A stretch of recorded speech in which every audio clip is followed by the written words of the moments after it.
This is Bitcoin today. Not yesterday.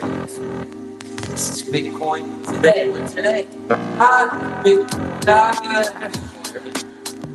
Bitcoin today. This is Bitcoin now. Turn up though. Get that education going. This is Bitcoin now. Don't look now, but Bitcoin is on fire. This thing is, you can't kill it. You have to find something that you can trust in that trustless world, which is Bitcoin. You know, it is a asset class that protects you. Right. The U.S. federal government's on unstable fiscal path. The U.S. federal government's on unstable fiscal path. You do not Bitcoin. You do not know your Bitcoin. I sold some Bitcoin. This is Bitcoin now. Don't look now, but Bitcoin is on fire. This thing is.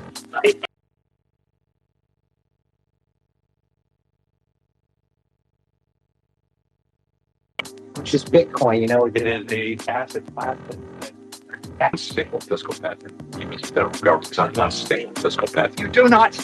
Bitcoin. You do not. Interrupt this program to bring you a special report. Have you seen this? $250 bill. My face. Very handsome. Very presidential. First new bill in decades, and they put the best looking president on it. Not Lincoln.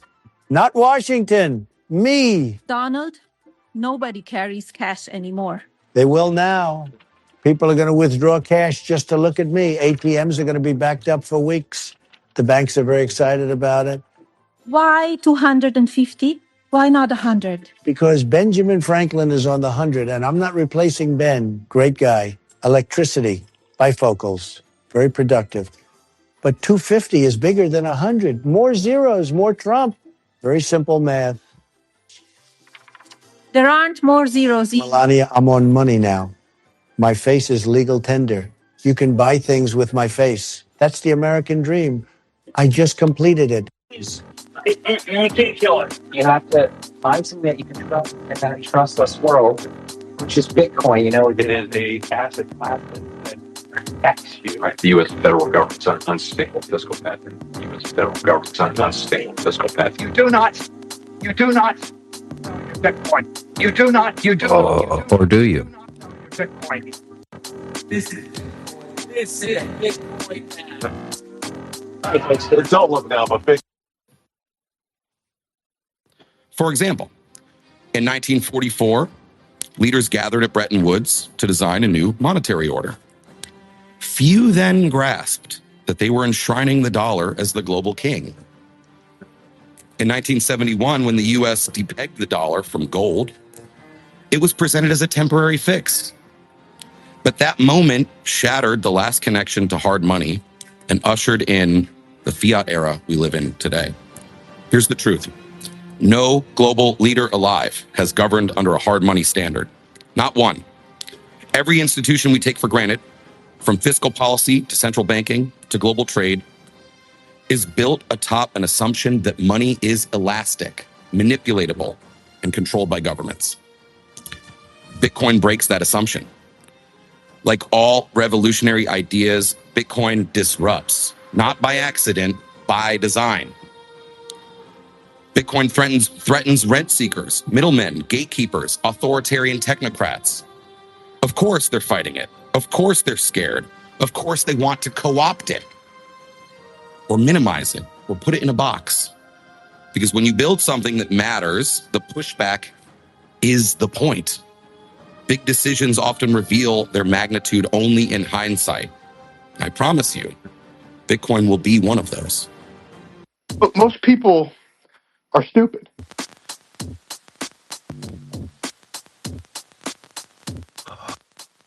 I had to sell some Bitcoin. Damn it, I only sold 32. So, we're good. What's going on, Sean? I see you're off mute. Beautiful day in the neighborhood? I believe it's Taco Tuesday, where I'm from. Terrence, what's going on? Oh, there he is. Okay. Taco Tuesday everywhere, right? Yeah. Except in Canada. Canadians. Those damn Canadians. What do you guys eat up there? Terrence. We eat a lot of hot dogs. We call them tube steaks. I think you just made that up. Oh, don't you eat like back bacon or something? Yeah. We eat Canadian bacon, we call it, and bannock. It's like a fry bread from the First Nations people. I said that And correctly. lots of syrup, right? Lots of syrup. A little bit of syrup, a little bit of maple syrup with the bacon. Chop up a hot dog, mix it in there. So good. Delicious. We don't use coffee filters either. We just boil the coffee directly in the water and sift it through our teeth. So, yeah. I see a college. Your service is crap, isn't it? Terrence, you really need maybe change providers because we can't hear you. You said something about Paul.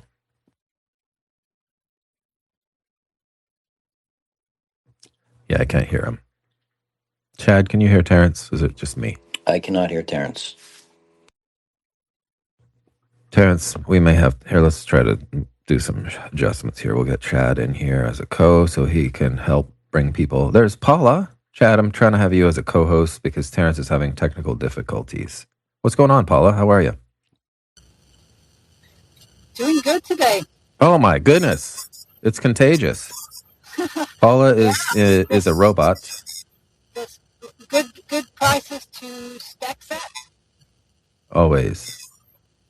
Except I did have to sell some Bitcoin, but that's, I'm not selling it. I'm going to get it back later. Paula, your connection is like Terrence's, maybe worse, because you sound like you're talking over a dot matrix printer. Nolan, what's going on, man? Man, I'm good. I'm in the office right now actually working, but I'm just looking at Bitcoin's price today at 67K, and I'm just like, wow, who would have thought we would have had this opportunity again to buy at these levels? So I'm grateful, smash buying, and yeah. That's Smash buy. Nolan, is your office like Jack Mahler's office? Because I did watch most of your interview with Punch and Dark. It looked like maybe you're doing the Jack Mahler's office type of scenario. I wish I could flex an empty closet that like giant that. Closet? Yeah. No, I'm not there yet, but we're working toward it. Nice. Where's Cam, the cameraman? Is he working? Yeah, working. I'm sure taking some pictures of somebody, so nice. Doing a thing. I didn't realize you guys had like a crew. There was like 4 other people or 3 other people on the interview with Dark and Punch. Yeah. We got like a little crew community, and we're just trying to build it out. So a crew community. Nice. I like that. I don't want to dox you guys, but if you don't mind saying, where is the crew? Like what part of the U.S., this great country of the United States? Myself and Sean are in North Carolina. My other co-host Jordan's in Boston, and the other one, Rashad, is in Baltimore. Oh, perfect. So we're spread out. I love it. Yeah. Spread the love. Yes, AC sir. is here. What's going on, good man? Hey, what's going on, everyone? Morning. Looking forward to the talk. Yeah. Jennifer, good morning. Good morning. Yay to the East Coasters Nolan has there. That's good. I'm just watching my West Coast is the best coast. I know. Trust me. I miss it out there. Yep. And just watching those buy orders fill as it falls. Yeah. Nice. Bitcoin and non. Good day, sir. How are you? He must be in the bathroom. So much for that new equipment, Bitcoin and on. Or as Terrence always says, the mute button is on the bottom left down there. What's going on with X today? Everybody's having problems. Anyway, we'll say hi to Chad, because I know Chad's going to give us the block height. Morning, Chad. Good morning, everybody, from block height 952124. I do have a PSA for everybody. Joe Bryan just put out another banger video where he spoke to the Smarter Web Company. I guess was the host of it, but it's as good as What's the Problem. I will try to get it out there into the nest, but I can't encourage everybody enough to watch it. just fantastic. Shout out again to Joe, and really looking forward to everybody seeing that. We will delve into those topics on Wednesday night ad nauseum, and also a shout out to TC for all the behind the scenes help he's been giving Tiffany and I. So good morning, everybody. Going to be a great talk, and we do have some real pressure in USD price, and I'm putting everybody to sleep, I guess. But No, you're good. I was testing my microphone. okay, It's working. this is we're going to see, like Gary said, if we hold or if we don't. Regardless, great chance to stack sats, and looking forward to the conversation, everybody. Bangers and mash. Nothing has changed. The fundamentals are still here. The US dollar is going to be printed into oblivion.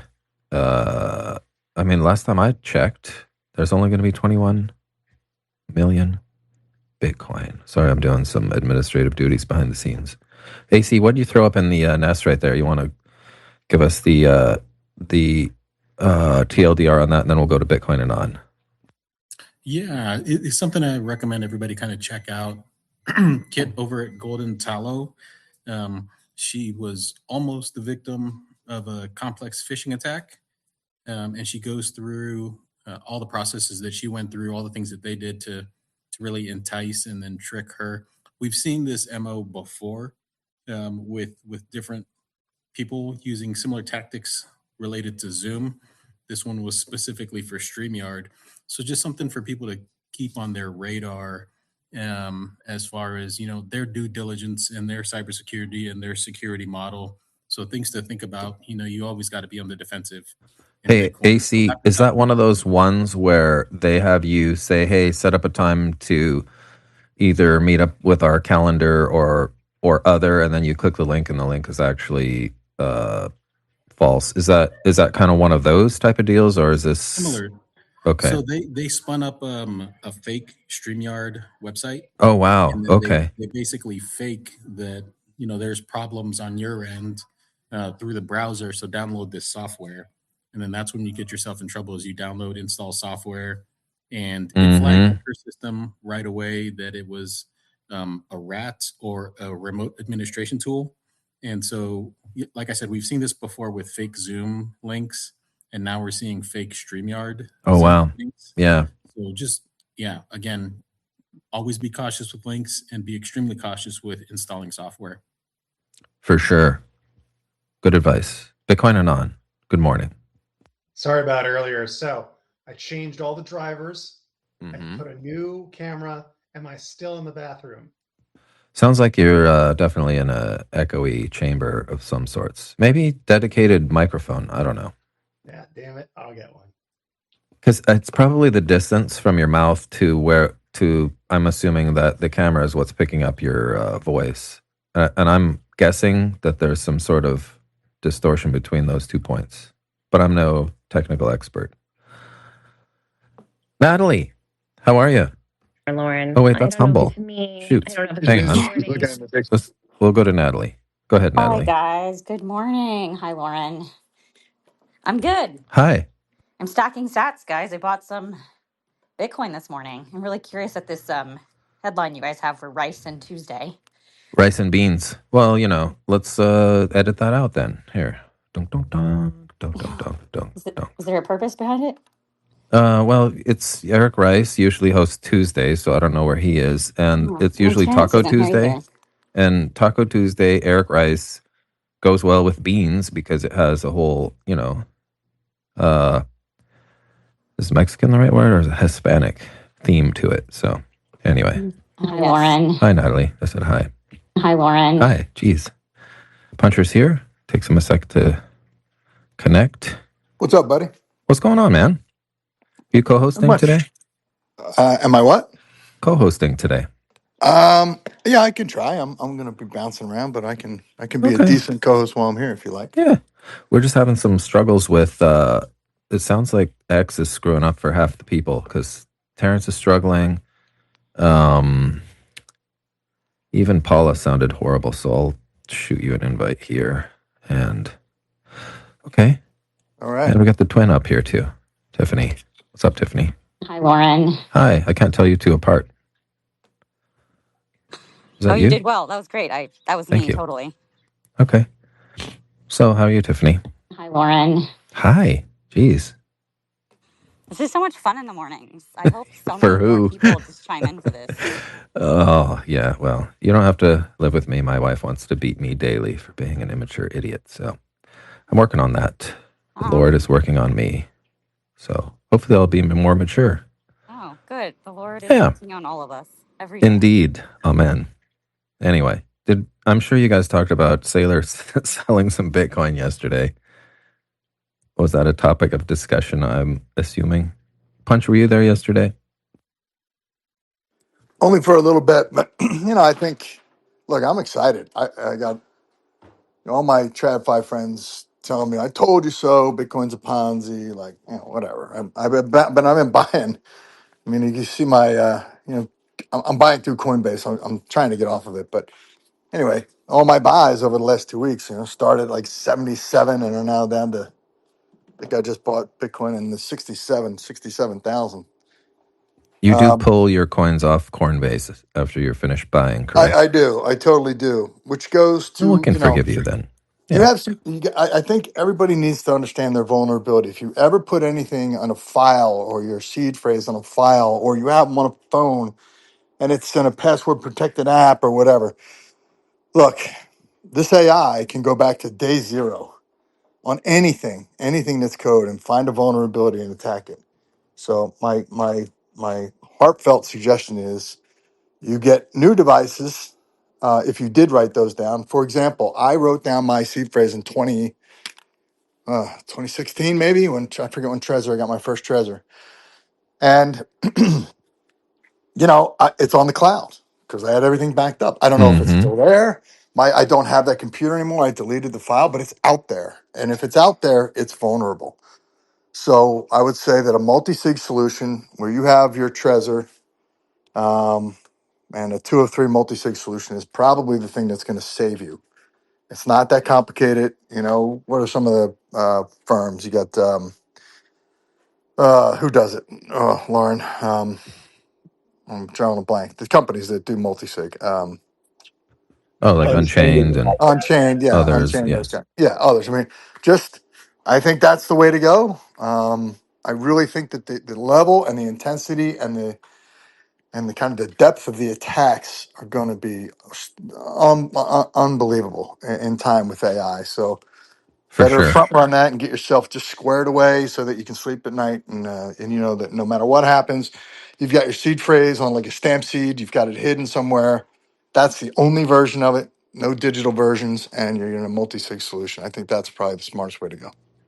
Totally agree. I know I was getting into it with somebody on here about, oh, they can seize your Bitcoin. And I'm like, man, it just gets so frustrating going over these same topics over and over and over, where it's like, oh, they got a hold of their wallet. It's like, oh, you just roll your eyes. Or they seize their hard drive. So yes, you have vulnerabilities, but when we emphasize properly stored cold storage Bitcoin, like do some research, guys, before you weigh in on like, hey, this is what another red flag when you're actually purchasing from a KYC place, when we understand reasons why people do it. But there is a record of your purchases, et cetera, that is going to make it to said, authority figures, depending on your jurisdiction. In Puncher's case, Uncle Sam or the IRS. So just be aware of those kinds of things. There are things people do, and they've been discussed on here. I'm not suggesting you do it to actually erase that trail when you actually get into blockchain land with Liquid and Lightning and other ways. But that is all hypothetical as far as I'm concerned. But it's easy to go find research these things if you do want KYC free Bitcoin. So that's also putting that thought out there. Natalie. Hey guys, hey Puncher, welcome. I just had a quick question for Jennifer, actually, since she's up here on stage. Lauren. Hi. Hi. Jennifer, is the group that you're meeting up with in Virginia, is it the RVA Bitcoiners? We've been connecting a lot with different social clubs and meetups. Is that the one that you... Yes, that is the Oh, okay, one. cool. Hmm. And how was your experience, your first visit or connection with them? Well, on pizza day, unfortunately, I couldn't go. I was planning to, and I couldn't make it. I had stuff come up with work, and I just couldn't do it. But I did want to find out, and you let me know if you had some correspondence with them about that screening. Is that what you're Okay, getting yeah. to? Yeah. I mean, yes, kind of. I haven't heard back from them, but is the location that they're running out of the Black Iris Social Club, is that Yes. correct? Yeah. Yeah. Okay. Hmm. I want to make sure I'm like connecting with the right crews. Sounds like these guys are making plans, just like, well, 400 other people are listening in. Yeah, Maybe you guys totally. should DM each other. I think TC jumped up here to maybe correct some of our thinking when it comes to TC. Usually you're either triggered or have some really good input before you jump up on stage. So I was assuming you wanted to interject there after Punchy talked. I didn't realize these guys were going to plan some social events live on air. Well, Jennifer's up here, so I thought I'd take my moment. But No, thanks, you're good. guys. I'm more or less teasing, but I was going to I try know to you just are. have you guys DM each other and We figure You will. it guys out. all tweet each other all the time. Okay, we do. Thanks, That is Lori. true. TC, are you there? Or are you... Yeah, I'm here. Okay. You sound really happy today. I am so happy today. Did you want to correct us on some of the puncher stuff? Because that's No, when I you... don't want to correct you.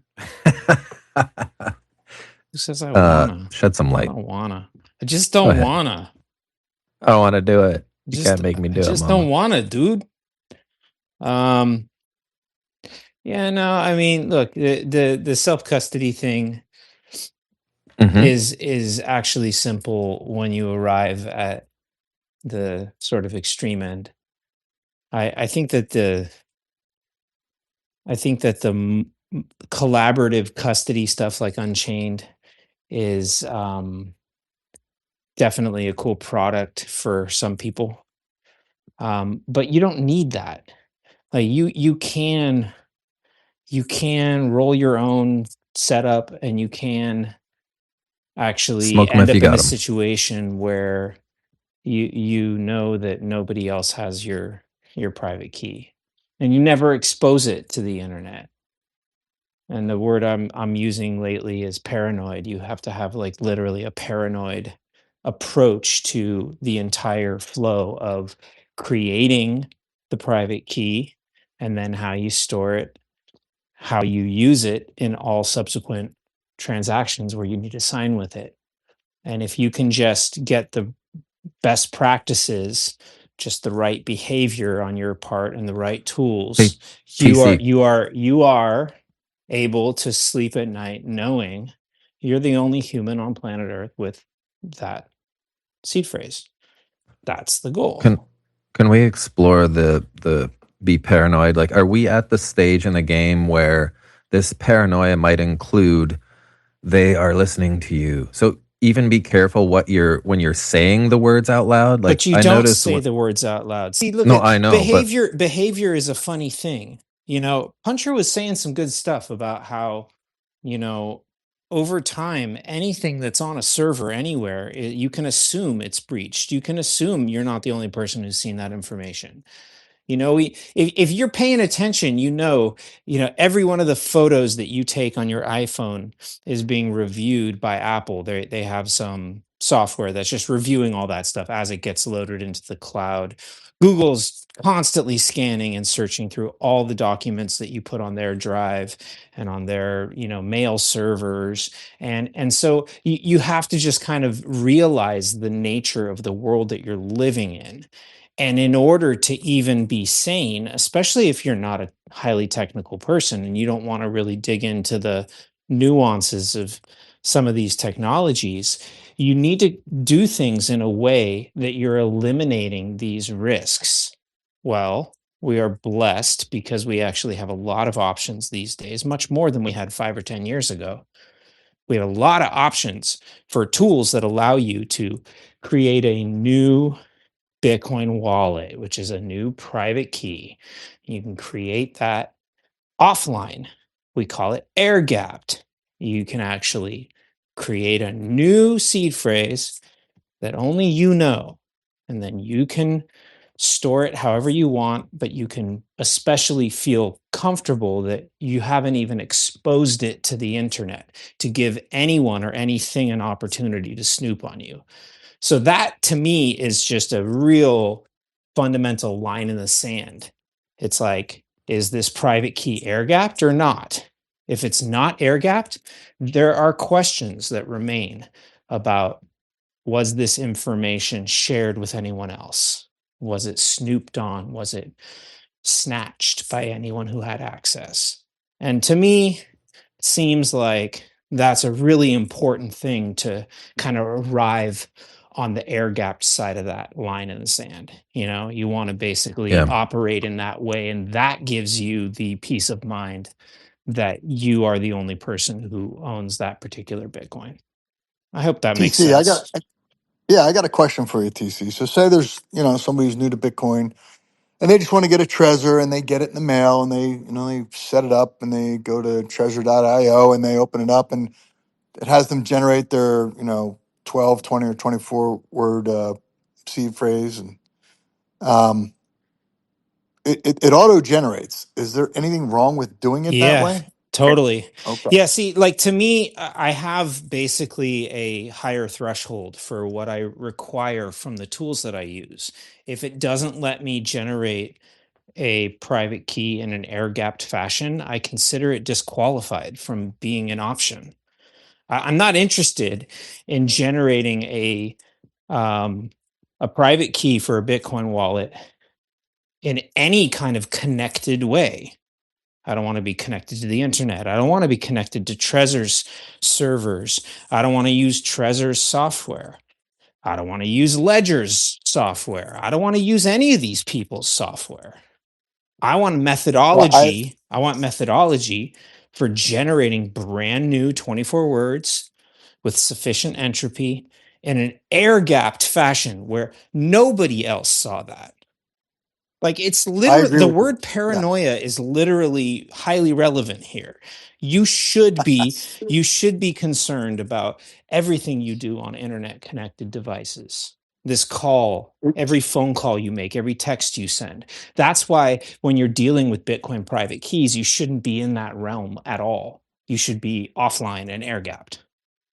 So I think this is where we get to the point where somebody goes, well, it's and I know what your answer is going to be to this, but the average person goes, well, I'm taking this step to self custody. I've got my Trezor.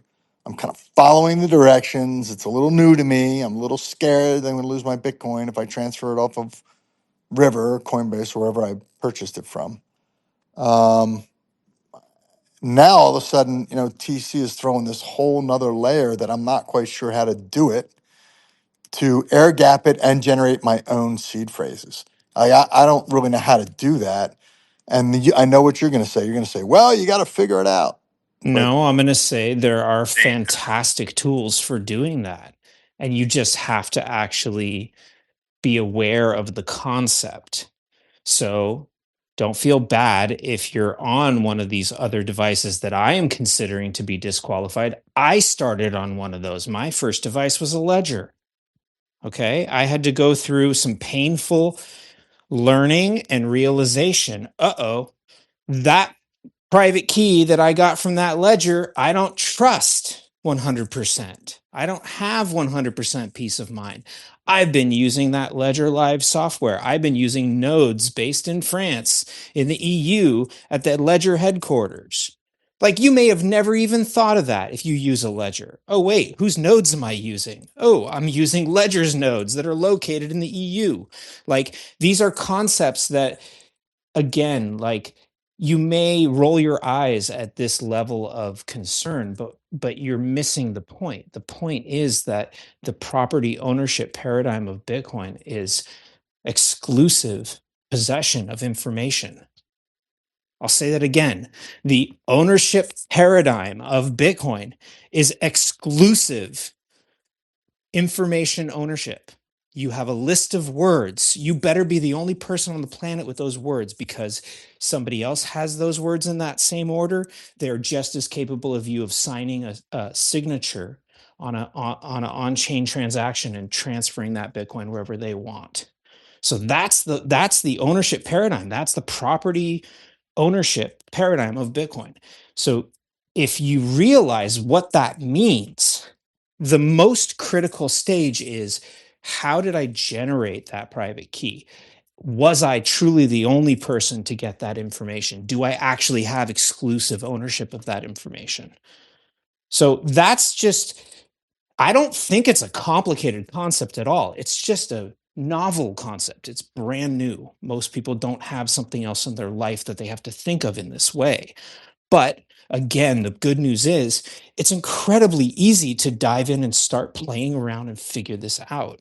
You know, some of the devices that I like cost $100 or $200. It's not an insignificant investment to buy these tools, but once you have them, you can generate as many private keys as you want for free, and you can sit there and play with it for days or weeks or months until you feel super comfortable. And that's really the kind of way I think people should be approaching this, is stop just like guessing which path to take, and why don't you just take some steps down this other path and figure out what it's all about. You may discover, wait a minute, it's actually really easy, and wait a minute, I actually do sleep better because I know that I'm the only one with this information. Like that's the kind of level that you want to get to, and it doesn't require you to be a coder or any kind of technical person. It just requires you to have some curiosity and some real desire, maybe a little passion. Like you really care about Bitcoin, you really care about your Bitcoin, and you want to be sure that you actually own it properly, and that you own it in a way that if you didn't touch it for several years into the future, it's there for you. And no surprises where, oh crap, I did it this way and somebody else somehow had the access to those words.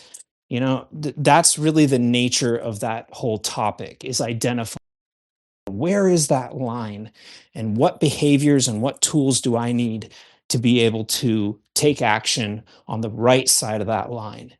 Air gap, paranoid key generation, and air gapped signing whenever you do send. Now you got cold storage. Now you own some Bitcoin exclusively. That's really a cool place to arrive at. You don't even have to do that with your whole stack. You could just do that with a portion of your stack, but figure out what that's all about, because that's real Bitcoin. Hey, one of you guys want to take us through hands? I believe that was it Anon. I think Anon was next. Go ahead, Punch. Yeah, I was No, just no. gonna. Go ahead. Go ahead. Man. I was just going to say, TC, I love the paranoia. I'm pretty paranoid about what I've been seeing coming out of the Nostr space right now around CoinKite and NVK's treatment of Seed Signer. Basically, the guy in charge of the hardware wallet, the cold card, has basically been squashing competitors' grant applications for funding. So basically creating a moat around his product through influencing the funding that people apply for. So that's pretty shady. And if that's the type of behavior he's exhibiting, I'm pretty skeptical about his product. So I've started using something called a Keystone. It's a touchscreen, air-gapped hardware wallet, secure element, Bitcoin-only firmware, and it's really easy to use, actually. So I've been enjoying that. And then for backups, I've got these steel credit cards that I've ordered, blank credit card pieces, and I laser engrave them. But now I've gotten paranoid about the software that the laser engraver uses. So I've been thinking about using Claude to code my own software to keep that completely air gapped too. So Yeah, and then you got to watch out for Claude and what's Claude putting into the code. You know, I mean, there's just layers and layers and layers. Real quick before you move on, regarding the sort of interpersonal drama, OpenSats grants and whatnot. It's a very challenging thing in Bitcoin to just keep up with everything. It's another challenge to actually identify like where there's like interpersonal human drama and try to untangle that from something like what tools do you use. So, you know, NVK created CoinKite. That's one of my favorite companies in Bitcoin. I love their products. I love their hardware devices, the Q, the MK5. These are top of the line hardware devices for generating private keys and signing and all that stuff. I love Seed Signer. That's an absolutely gangster project. Both Seed and Keith are just absolute legends building that project, and it's a actually really beautiful counterpoint to the type of hardware that CoinKite makes. I love the sort of open source firmware concept. There's another project called Crux that's out there. You know, you mentioned, I think, Foundation. There's actually, this is what I meant when I said there's so many great options these days compared to 5 or 10 years ago. You are not forced to use any one device. And actually, if you really get into it, you might want to have a couple different devices from different vendors and different hardware makers. You can actually diversify um, the hardware sort of supply chain risk by using devices from different manufacturers, different approaches. You know, talking about doing multi-sig, you can do multi-vendor multi-sig and really just hedge these different edge case risks by embracing, you know, hardware and software and firmware made by different people. But the point is all of them need to be using, you know, compatible Bitcoin protocol compliant approaches. And if they are doing that, then all these devices end up working for the same goals with Bitcoin itself. And that's kind of the level you want to get to. You don't want to marry one device. If you have used Trezor in the past, don't be married to Trezor. At some point, you might want to explore some different devices and see what they have to offer. And you might want to migrate. You know, at some point, I migrated off of the private keys that I generated with the original Ledger device I used, and I've left that in the dust. And I've now got a whole collection of different devices that I use. So it's a fun thing to actually dig into, and I think there's huge value in just demystifying this stuff and realizing the whole goal is just about generating a private key in a offline air gapped manner and keeping it that way. And that's really the challenge of Bitcoin self custody. And once you kind of get your head around a few concepts and a few basic best practices, I don't think it's that hard at all. Let's go over to Jace. I think he had his hand up next, and then Tiffany. Hey there, thanks. I completely agree with everything TC says. I think the longer that you own Bitcoin, the more these topics become more important. Being paranoid is a great quality to have with Bitcoin. And if you are paranoid enough, you'll sleep well at night.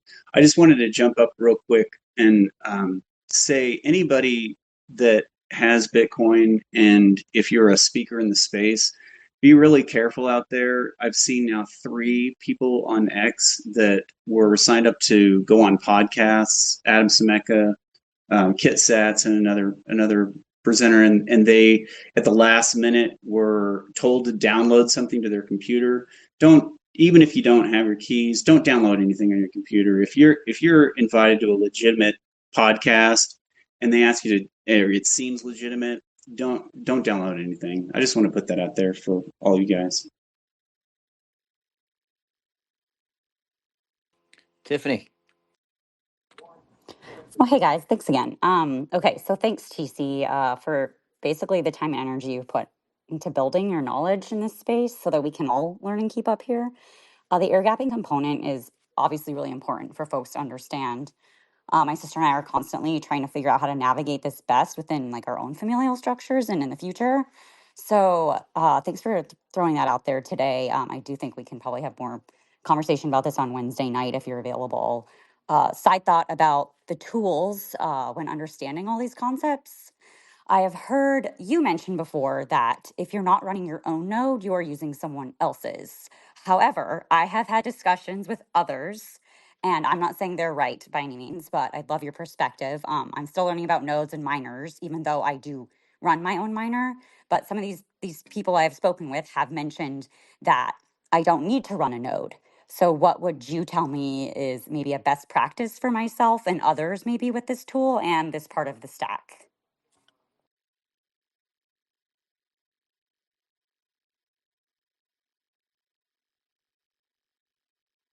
That was for you, Trey Conway. Hello? Or, or maybe I'm disconnected and no one can hear me. AC, can you step into it? Looks like TC's been pulled away for a moment. Happy to Yeah. repeat. Hey, You good? hey, Tiffany. This is you know, an interesting topic. I personally would say you need to 100% run your own node. So if we think about the information that goes back and forth between you as an individual and the node, is you're checking the transaction history and the current balances of all the addresses that your private key controls. And do you want that information to go to unknown, untrusted third parties? Or do you want it to stay within your own network on a copy of the entire time chain that you downloaded? Now, it might seem innocuous as, you're one of 1,000 or 10,000 or a million people checking that single node.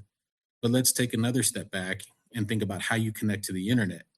You've revealed to your ISP, to your internet service provider, they have your KYC information, they have your IP address, they see all of the traffic that's going across that line.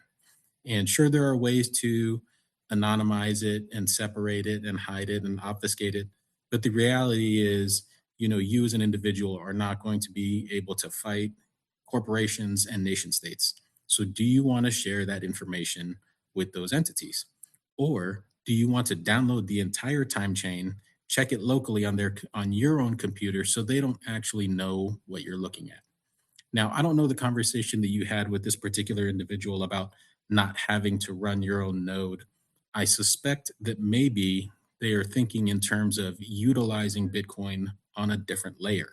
So if you're using Bitcoin on Lightning or Liquid, there's less reliance on a node because you're not checking on chain. Personally, I still disagree. I think it's a responsibility for every Bitcoiner to run their own node, to decentralize nodes. If we look at it, we suspect maybe there's a million actual Bitcoiners out there, and there's only maybe 50,000 nodes that are running, both reachable and unreachable, across the entire globe. So those numbers are quite staggering. Personally, I think that everybody should run a node. I run two. Hopefully that's enough time and filler for TC. He can correct me to Yo, 100% I'm if back. anything that Sorry. I got wrong. No, All no, good, dude. TC. I love everything you say, man. AC's a gangster. AC knows what's up. Uh, um, I just wanted to say that there's a lot of focus on security when it comes to this perspective on self custody and all the ideas about being air gapped and honestly like paranoid about who has access to that information. That's all security stuff. There's a whole nother side of this that touches on privacy, and that's where the running your own node comes in. I mean, the idea of saying if you're not running your own node, you're using someone else's, you've got to kind of go downstream of that and understand what are the consequences of that. And the one that kind of gets me is, I think people check their balance pretty frequently. It's a pretty frequent behavior. You just want to check and see that your coins are there and your balance is where you thought it was. That requires a node, right? So if you've got your Sparrow wallet software and you're, just pulling it up on a random Tuesday and you want to just see what the balance is on a wallet, you're really under the hood making a request to a node to say, hey, look up the transactions associated with these addresses, and then does some quick little math to add up a balance. If you're using someone else's node, you're basically making that request and telling them what addresses that you care about. Maybe this third party node is benign and is never going to do anything to harm you, and that's great. But why do you need to share that information with a third party? If you run your own node, which is literally just having a dedicated computer that runs this Bitcoin software, if you run your own node locally, you can literally make that request local. The request never leaves your home or your office or wherever you're doing this. It's just talking to the node, and the node checks its own copy of the chain and looks up your balance. Or maybe it checks its own mempool and looks at the status of a new unconfirmed transaction, or any of these things that you do with your wallet to try to get visibility and a status on particular activity on chain, all of that requires a node. So to me, this is just another component of the whole process. Is I used to think of running a node as optional. I used to take joy in using the free nodes that are available out there. I know Blockstream has public nodes that you can use. Sparrow Wallet is great because it gives you those options. It'll show you half a dozen public nodes that you can just click on and connect to right away and get going. But long term, you want to run your own node because you'd like to keep that privacy part of the equation in the fold. So you got your security locked down. Why not keep your privacy locked down too?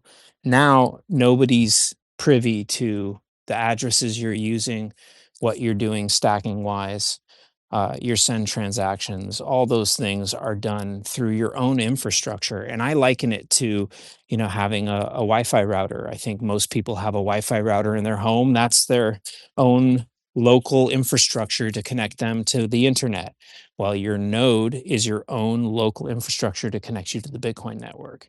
And I really can't really feel comfortable without running my own node. I run 3 different nodes at this point. I'm looking at starting up a 4th.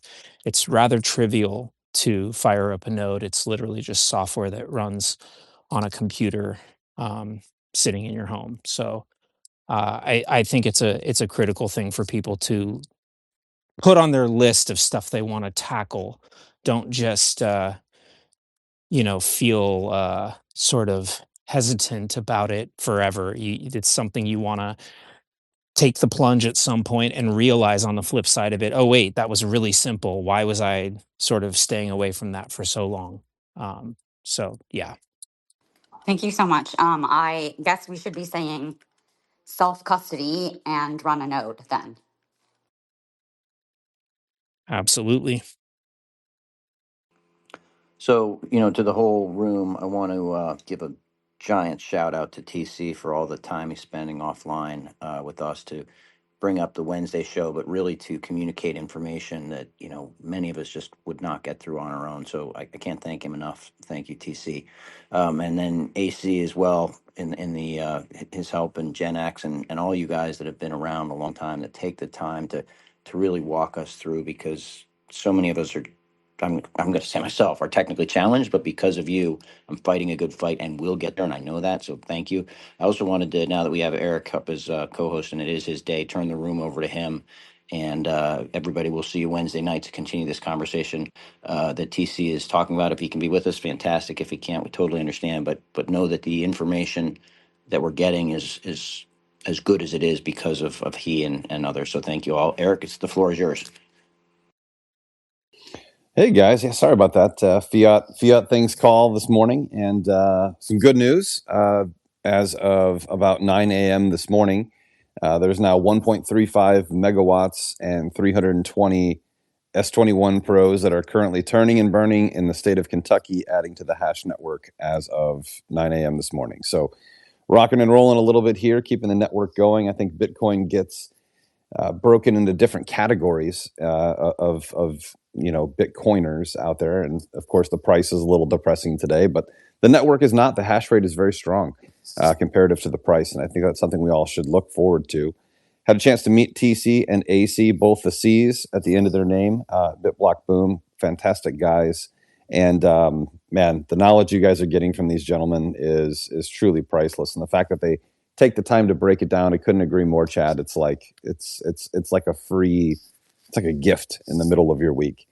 Don't want to interrupt the conversation. Let's keep it going. Let's go to Bitcoin and non. I think that I'll talk about self-custody and paranoia all day long. I love the fact that TC uses that word. I don't think people are paranoid enough, especially when it comes to asset security. And I think that's part of a process we've been through for about 50 years, where we've gone from most people having their money in their house to be able to pay their bills, and to everything going electronic and somebody else holding our assets. But the chance that we have to hold our own and control our own destiny is something that is truly a blessing in disguise if you take the time to learn how to do it. Bitcoin and non, what's going on? Yeah, feel free to tell me to take it offline if it's not appropriate. But do you actually rent rack space for miners, or is it exclusively your own operation? Because I've got 6 S21 Pros, virginal low hour units that I cannot get running because I had a horrible experience with a mining company that I had to sue to get my equipment back. And I'm just trying to find a home for them to get them up and running again. In general, we don't rent rack space. We're proprietary miners, so we find these energy deals for ourselves, and this one is like 1.84 cents per kilowatt hour up in Kentucky. But let's talk about it offline. We may be able to do that in the next one that we're launching, which should go live in about 3 weeks. And if we have the rack space, I'll talk to the other partners and see if we can squeeze you in. But in general, we're generally self-raised, self-funded, self-hosted, the whole 9 yards. Like everything is just kind of proprietary for us and our investors. Happy to have the conversation though. The sale of Saylor, which by the way is kind of funny. His name is Michael Saylor, and he's selling Bitcoin right now. Very small amount. It's equivalent to essentially the rest of us having. I think Terrence put it out yesterday. Put out a great post saying you have $100,000 in the bank and you used $3.50 to pay some bills. What's the big deal? That is probably the best way to categorize the situation right now. I think Marilyn, Dark, a bunch of other people actually called that he would do this. Josh Mann, I think, actually called that he would do this eventually, and it shouldn't be a surprise to anyone. I'm actually glad that that's the case, and I will tell you that this morning I work at home on Tuesdays, and it's summertime, and this morning I'm sitting in my little office here at the house, and my son knocks on the door. He's normally not even up at that time in the summer, and he walks in.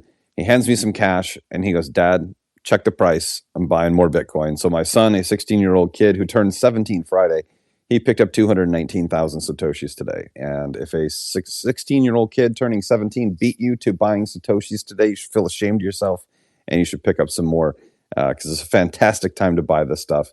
I know the 4-year cycle is back in debate. All that type of stuff is happening right now. Strait of Hormuz, I mean, there's a million things going on right now. But I think talking about self-custody and acquisition is very important. I probably made 3 buys this morning, along with making phone calls to make sure that we have this 1.3 megawatts up and running in Kentucky. So continue to build the network. I love that we're talking about nodes and miners. We've been talking about this, and I think, Lauren, if I'm right, from the very first day that I came on Bitcoin Today, I think that from the very first time I hopped on here, I said that everyone you have rights, right? Like our rights come with responsibilities, whether it's in the Constitution or as a parent. We all have responsibilities, and you have the right to self-custody a pristine asset. I think that provides for you a responsibility to contribute to the network. As TC said, just downloading some software to run a node is not a real big deal. There are certainly many videos out there and people who will help you. I love running home miners. I've got 3 of them here. I'm actually trying to put one in my office for the days that I go there, so I keep turning and burning there. It's not a difficult thing to do. There's plenty of stuff that can help you get it set up in less than 30 minutes most of the time. Highly advise all of you to do it. The hash rate is what protects your money. And I think that's an important thing for us to look at, is we're not only protecting our money, we're protecting everybody's money in the network itself. These are important things. We've got some new folks up here. We've got a burner account. Always like hearing your opinion, brother. What's going on? Hey, Burner, can I jump you there? Guys, another shout out to Burner. Maybe rephrase that. We spoke offline last week, and he really added some great clarity. Burner, come on up, speak whatever you want about. But if you could share with the room, so I'm not quoting you, the von Mises quote that we talked about, and your perspective about purchasing power erosion was just amazing. If you can fit that in, I'd appreciate it.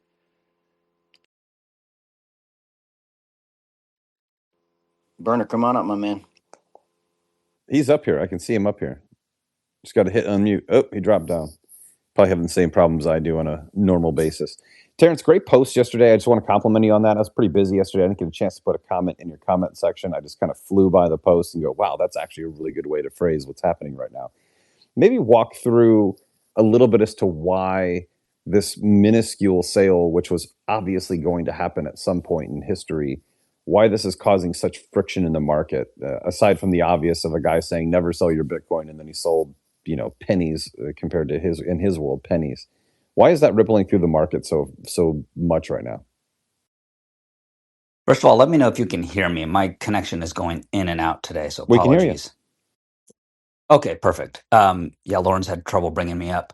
Well, first of all, and I could care less what Strategy does or Saylor does. I think he's been a good educator back, especially since COVID and those first few years when he was really talking about the principles and the properties of Bitcoin, and didn't focus so much on his company. But hey, that's fine. I think everybody will interact with Bitcoin in their own way, and I think he's super helpful in bringing some of the suits over.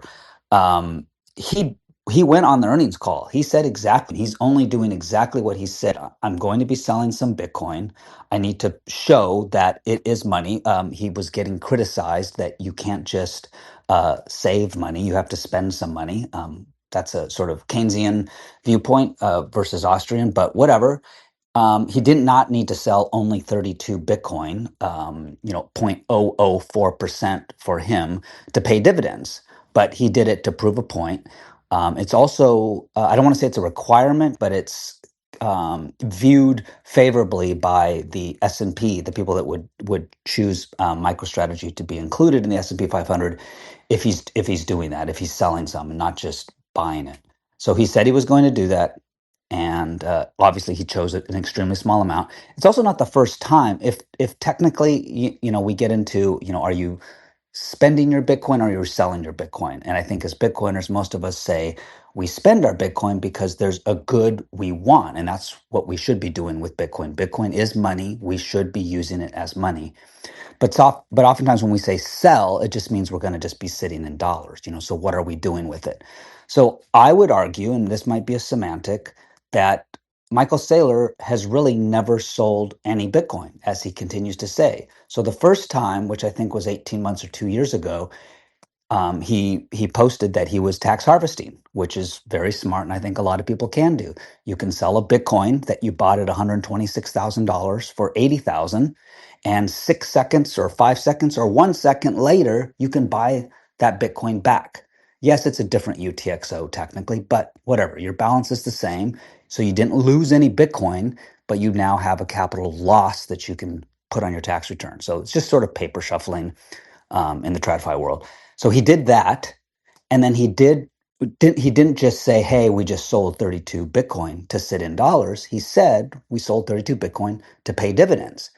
A lot of people misconstrued that as, "Oh my God, you know, Bitcoin's price is sideways and slightly down at the moment. He's having to sell Bitcoin already." No, he's already admitted that Bitcoin's price can go all the way to 3,700 and he still doesn't have to sell any Bitcoin to pay the dividends. So it wasn't about that, but that's why I would say he technically didn't sell, or yes, he technically sold, but the way we Bitcoiners try to view spending as okay and selling not as okay, because why would you just sit in fiat? I would say he's just spent. Now, I'm not trying to cope, and I don't care.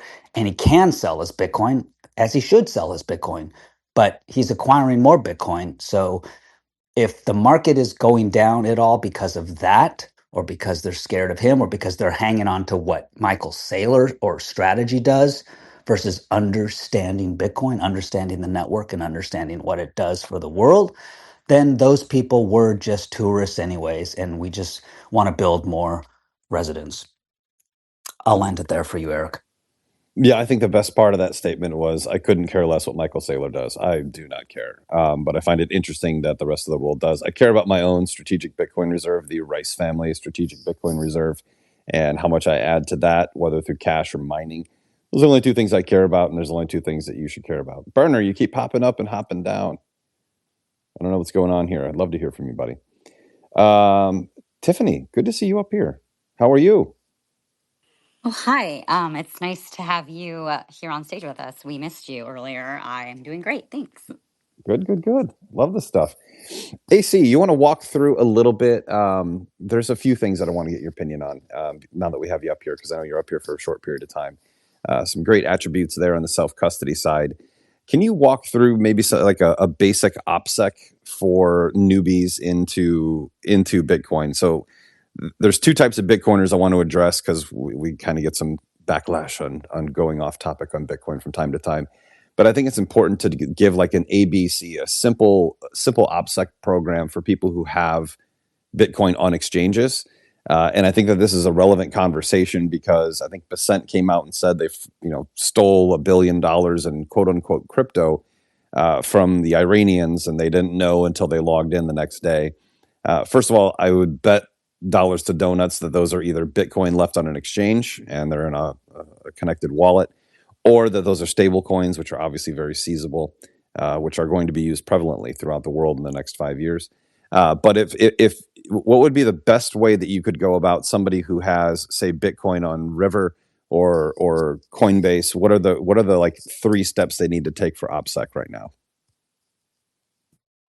Yeah, Eric, I'm glad you framed it that way because OPSEC can be such a broad topic, and so we really need to narrow it down. So I appreciate you saying that. The current state is Bitcoin on an exchange, and I don't know if your thought is the goal is to get it off exchange, which eventually it should. Yes. Or what are the things that are important while it's sitting on an exchange, and while it's important to get it off an exchange, I understand that some people are not ready to fully self-custody Bitcoin yet, or they're in the process of waiting to go to the next conference to buy a hardware wallet in person, pay with sats, so there is no paper trail. But let's start there. You've got Bitcoin on an exchange. The first OPSEC thing that I think about is, how do I access that particular exchange, and what are the risks associated with it? So did I use an email address to create an account? And if the answer is yes, is it an aliased email address that I have access to that I've never used before? Most likely the answer is no. So then what other entities have touched that email address? We'll pause there. The next one is, did I have to KYC with the phone number? Very similar thought process. Did I use an aliased phone number, or did I use my default phone number that actually connects to me and that I actually respond to texts and messages and phone calls? And then, from that perspective, zooming out even further from an operational perspective, what information about me is out there available in open source? And so the reason that I frame it that way is the exchange might know my name, my address, my phone number, my email address, and they have venues and opportunities of attack from there. And so that's why we always say, hey, get your Bitcoin off exchange, not only because it's vulnerable to being rugged, and we've seen examples of that, whether it's SBF, FTX, BlockFi, Celsius, 3 Arrows, you name it, but also from the other perspective of, hey, how much spillage or how much information am I leaking out there? And so I kind of pause it there. Hopefully that's hitting where you wanted to go, but we can certainly take other tangents if you were thinking something a little bit differently. That's where I want to go. I think it's important to understand the spillage that occurs from that. You're opening up windows or doors, whichever way you want to think about it, for not just, first of all, the reason I'm bringing up this topic is because it deals directly with spreading legislation. So we already have California and Arizona. Arizona's strategic Bitcoin reserve bill, whatever it was labeled.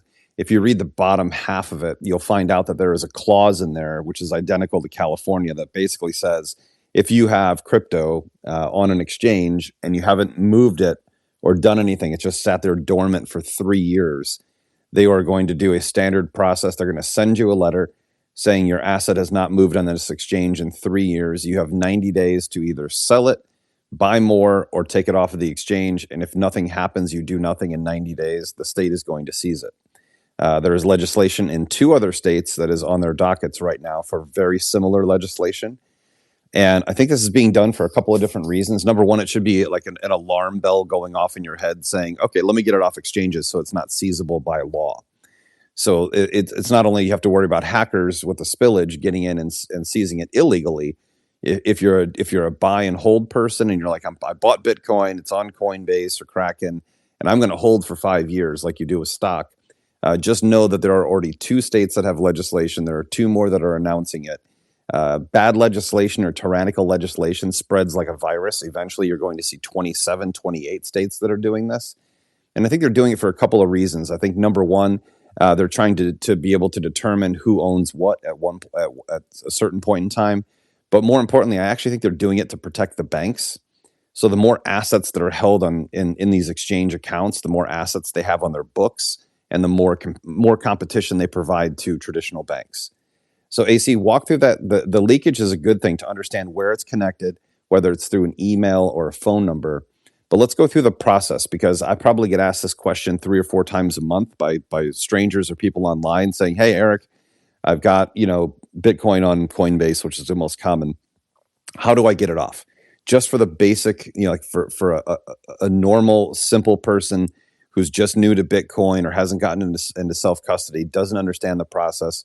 Let's walk through there. And by the way, extremely well phrased to understand how you got there, because that does expose the true vulnerabilities you're trying to protect with self-custody OPSEC.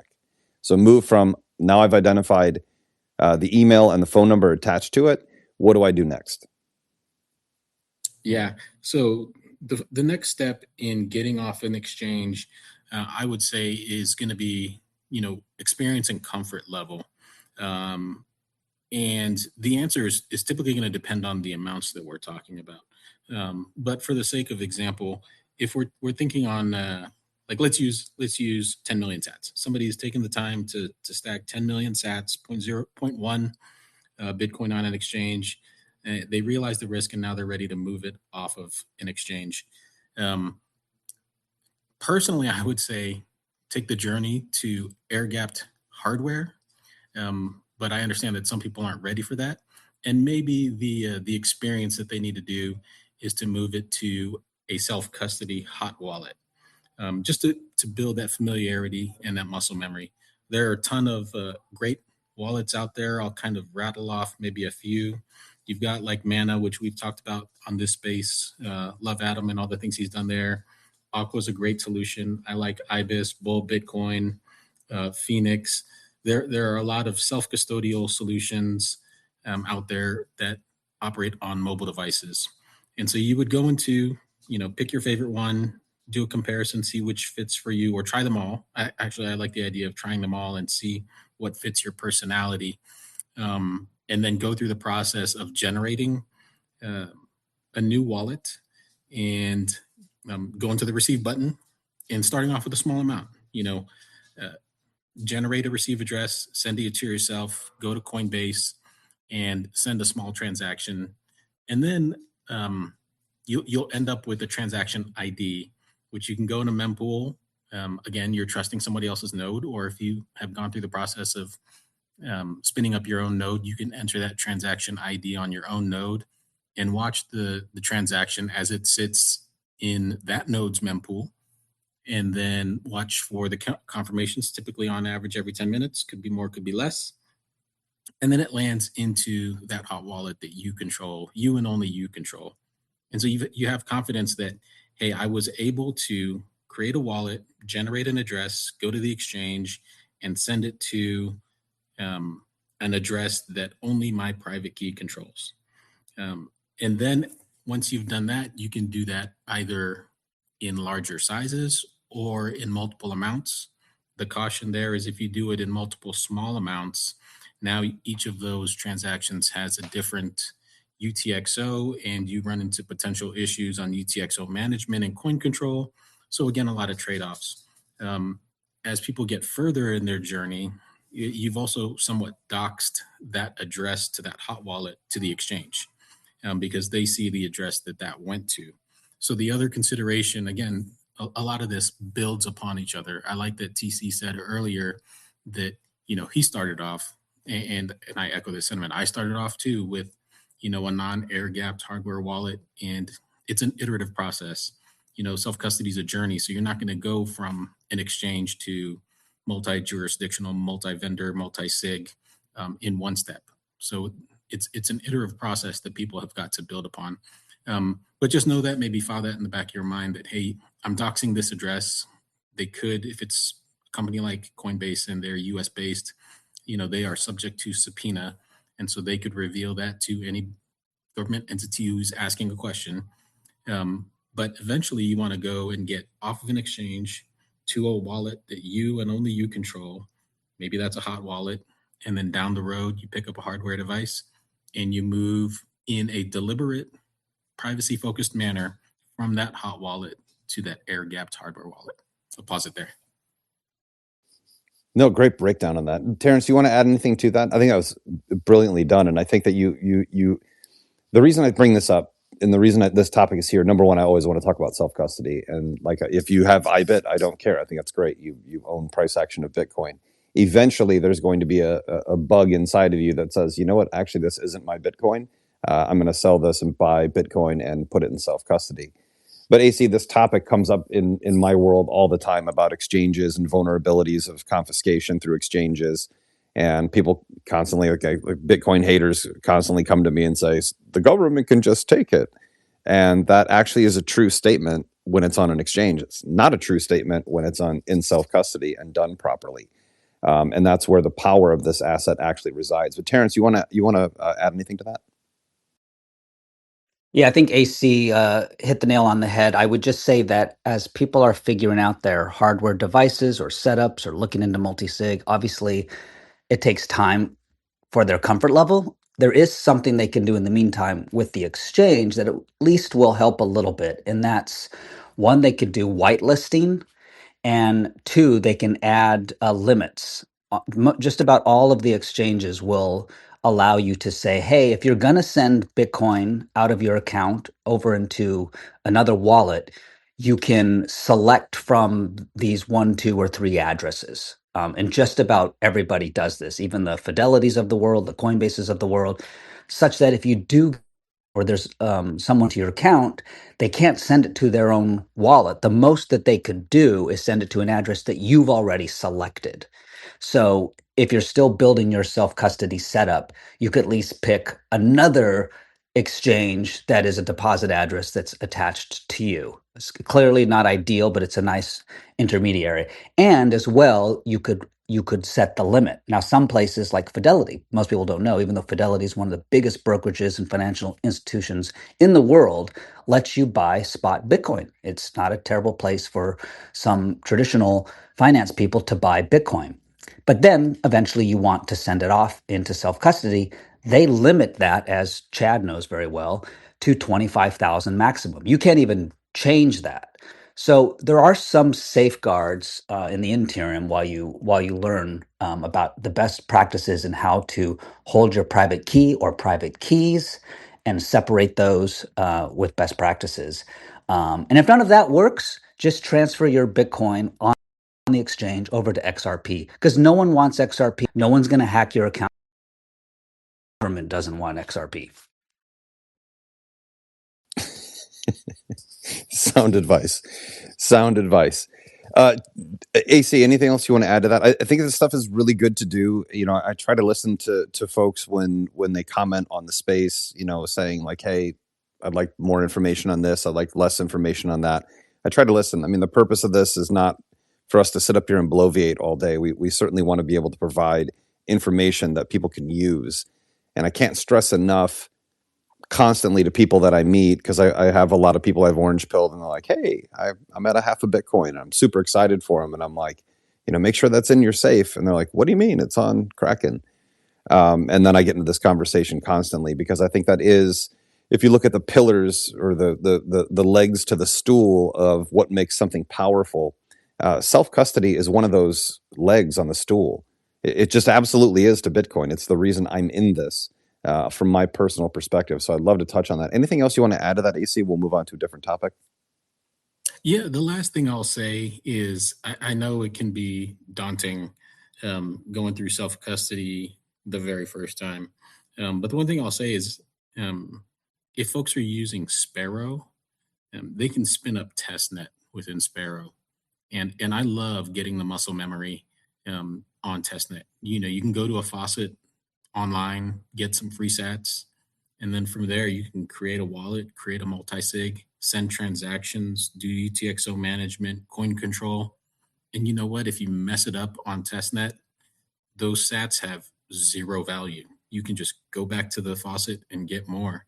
And so you're building that experience and that muscle memory and that familiarity. Like some people, they might stack daily on an exchange and wait for it to get to a meaningfully sized UTXO before they send it over to cold storage. And And so they might not be doing that on-chain transaction, maybe once a month or once a quarter. And it's always scary when you come back and you're like, oh, I'm a little bit rusty. I haven't done this in a while. But you can get those reps in with testnet. Like for a while when I was really diving into Bitcoin, I was spinning up testnet, almost every day, just practicing a transaction. And then it's a beautiful thing because you can go onto the testnet mempool.space and you can follow your transaction there. And so really it's, I guess the last piece of advice would be stay curious. And, if it's outside of your comfort zone, good, because you're going to grow, you're going to learn, and you're going to build from there. And testnet is a great vehicle to do that.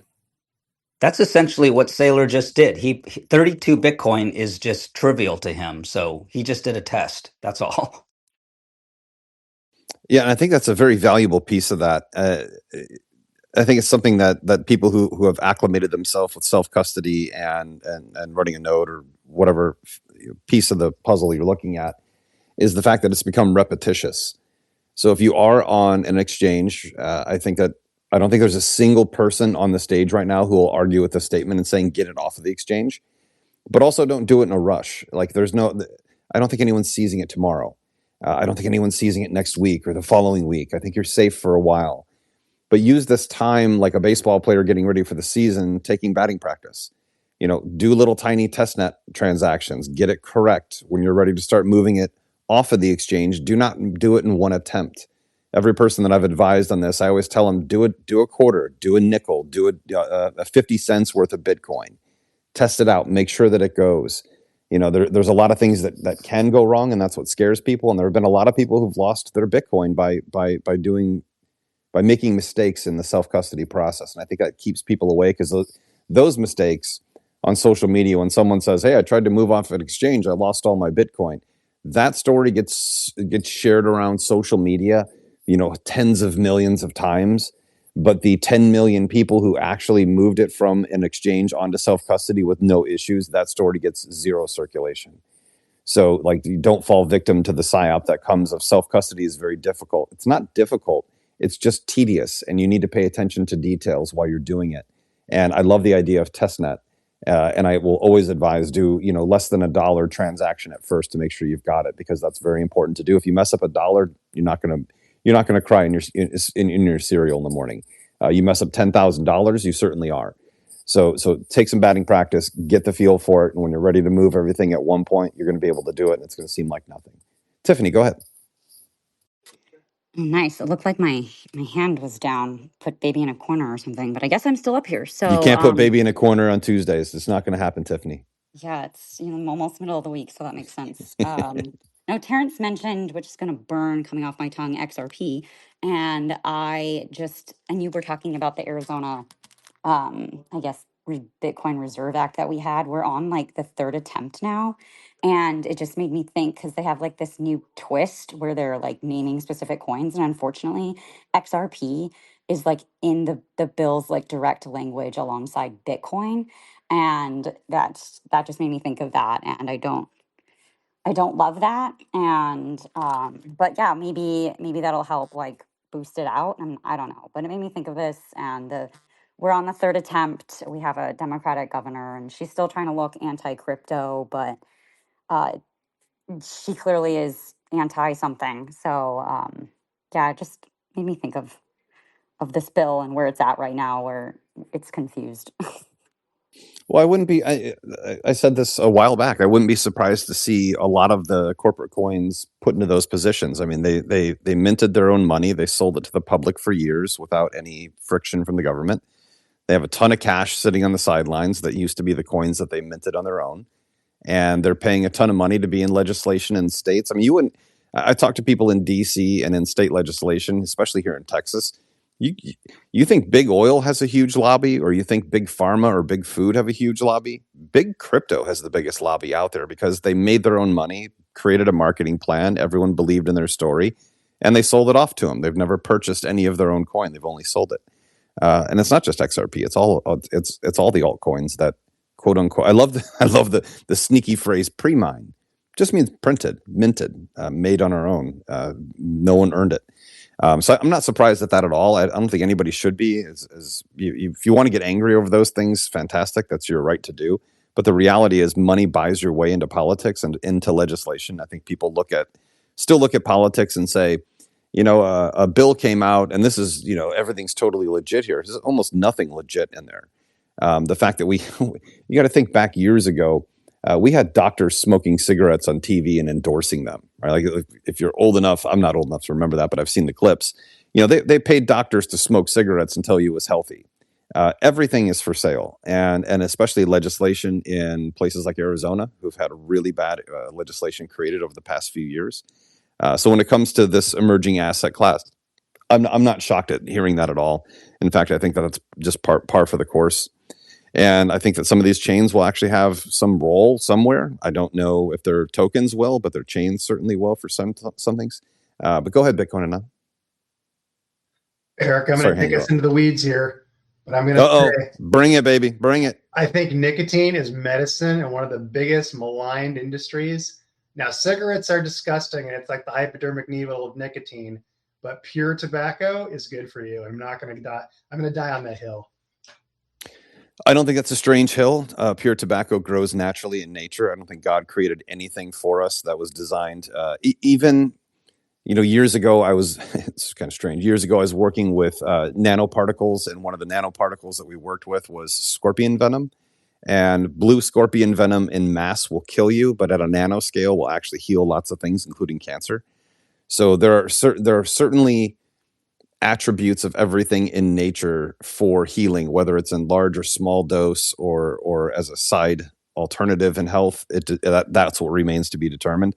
So I agree with you. I'm sitting here with a 6 milligram Zyn in my lip right now, so I cannot argue the conversation. I think nicotine is good for the brain. We have nicotine receptors, and I think those are in our body for a specific reason. But of course, overdosing, you can overdo things and underdo things and get different results. But the health topic is always fascinating, by the way. That is one of the more fascinating arenas of life. But just remember, while we're relating this to self-custody Bitcoin, there are no stories that exist online going, wow, I just transferred my coins from an exchange to self-custody, and it was so easy. I would do this every day of the week. The only stories that exist online, if you're a not self-custody person yet, are the horror stories of the people who, and the story is always the same. It's always the same. I wanted to go to self-custody. I bought myself a cold wallet. I connected it. I thought I did everything right. I transferred all my money, and I don't know where it went. No test transaction, no research, no patience with the system, no small, hey, I'm going to move a dime and see if it actually hits my wallet. That's the same process over and over again. And those horror stories get amplified, and just my conspiratorial mind, they're probably amplified by TradFi to keep you from doing it. They're usually TradFi accounts that go, see, I told you should have bought IBM Micron stock, because everyone knew Micron stock would be so great after years and years of toil. But great topic there. I also, Bitcoin Anon, I think the nicotine topic is one that should have never been up for debate. Inhaling smoke kills you. Like, that's an obvious fact. Anyone who's been around a fire, you inhale smoke, you're going to die. It doesn't mean that there's carbon in smoke. You need carbon in your body. Like, your body is made of carbon. So that conversation, I don't think that's controversial at all. I think I'm going to give you a wiffle ball rating on controversy here today. And you need to elevate your game, Bitcoin Anon, if you're going to bring some controversial topics other than nicotine into the body that has nicotine receptors. Chad, I wanted to get with you. Well, also, just because something is natural and God made it doesn't mean it should go in your mouth, right? Like, take Lauren's balls, for example. I don't want those in my mouth. What? God made them. That's not what you said last night. Oh, and I think Lauren would disagree. So then you're in favor of nicotine suppositories. Touche. All right, that went in a weird direction. We're going to get back on track here after. I'll blame that on Terrence.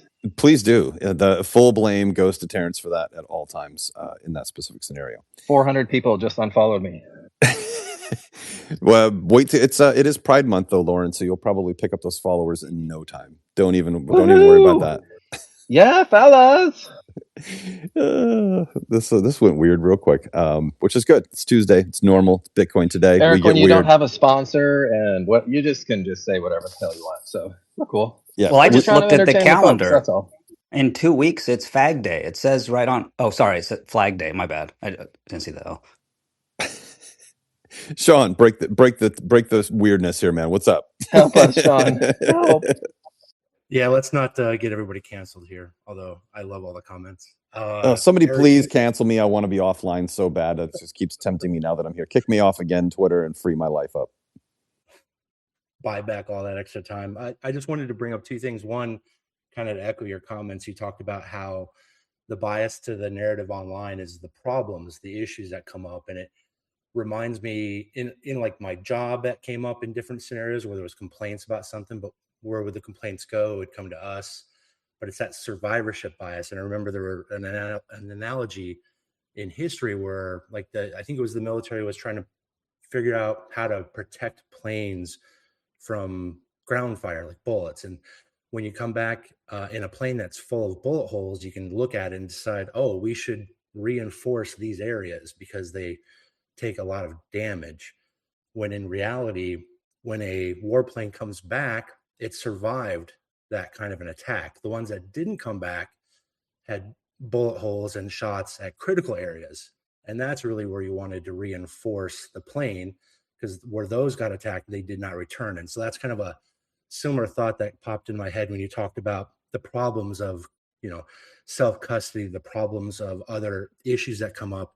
But the success stories, which are plentiful, maybe even 10 times as often, you just don't go on and hear everybody gloat about how great the process worked the way it should. So that's just something that popped in my mind. I did want to bring up one other point, though. It was about, 15 minutes ago. You mentioned about the Arizona Strategic Bitcoin Reserve. And I'm in Arizona with Tiffany and Natalie. And there's, some good things in the bill, but you brought up a point that I've been digging in online. And I don't know if there's more threads we can pull on that.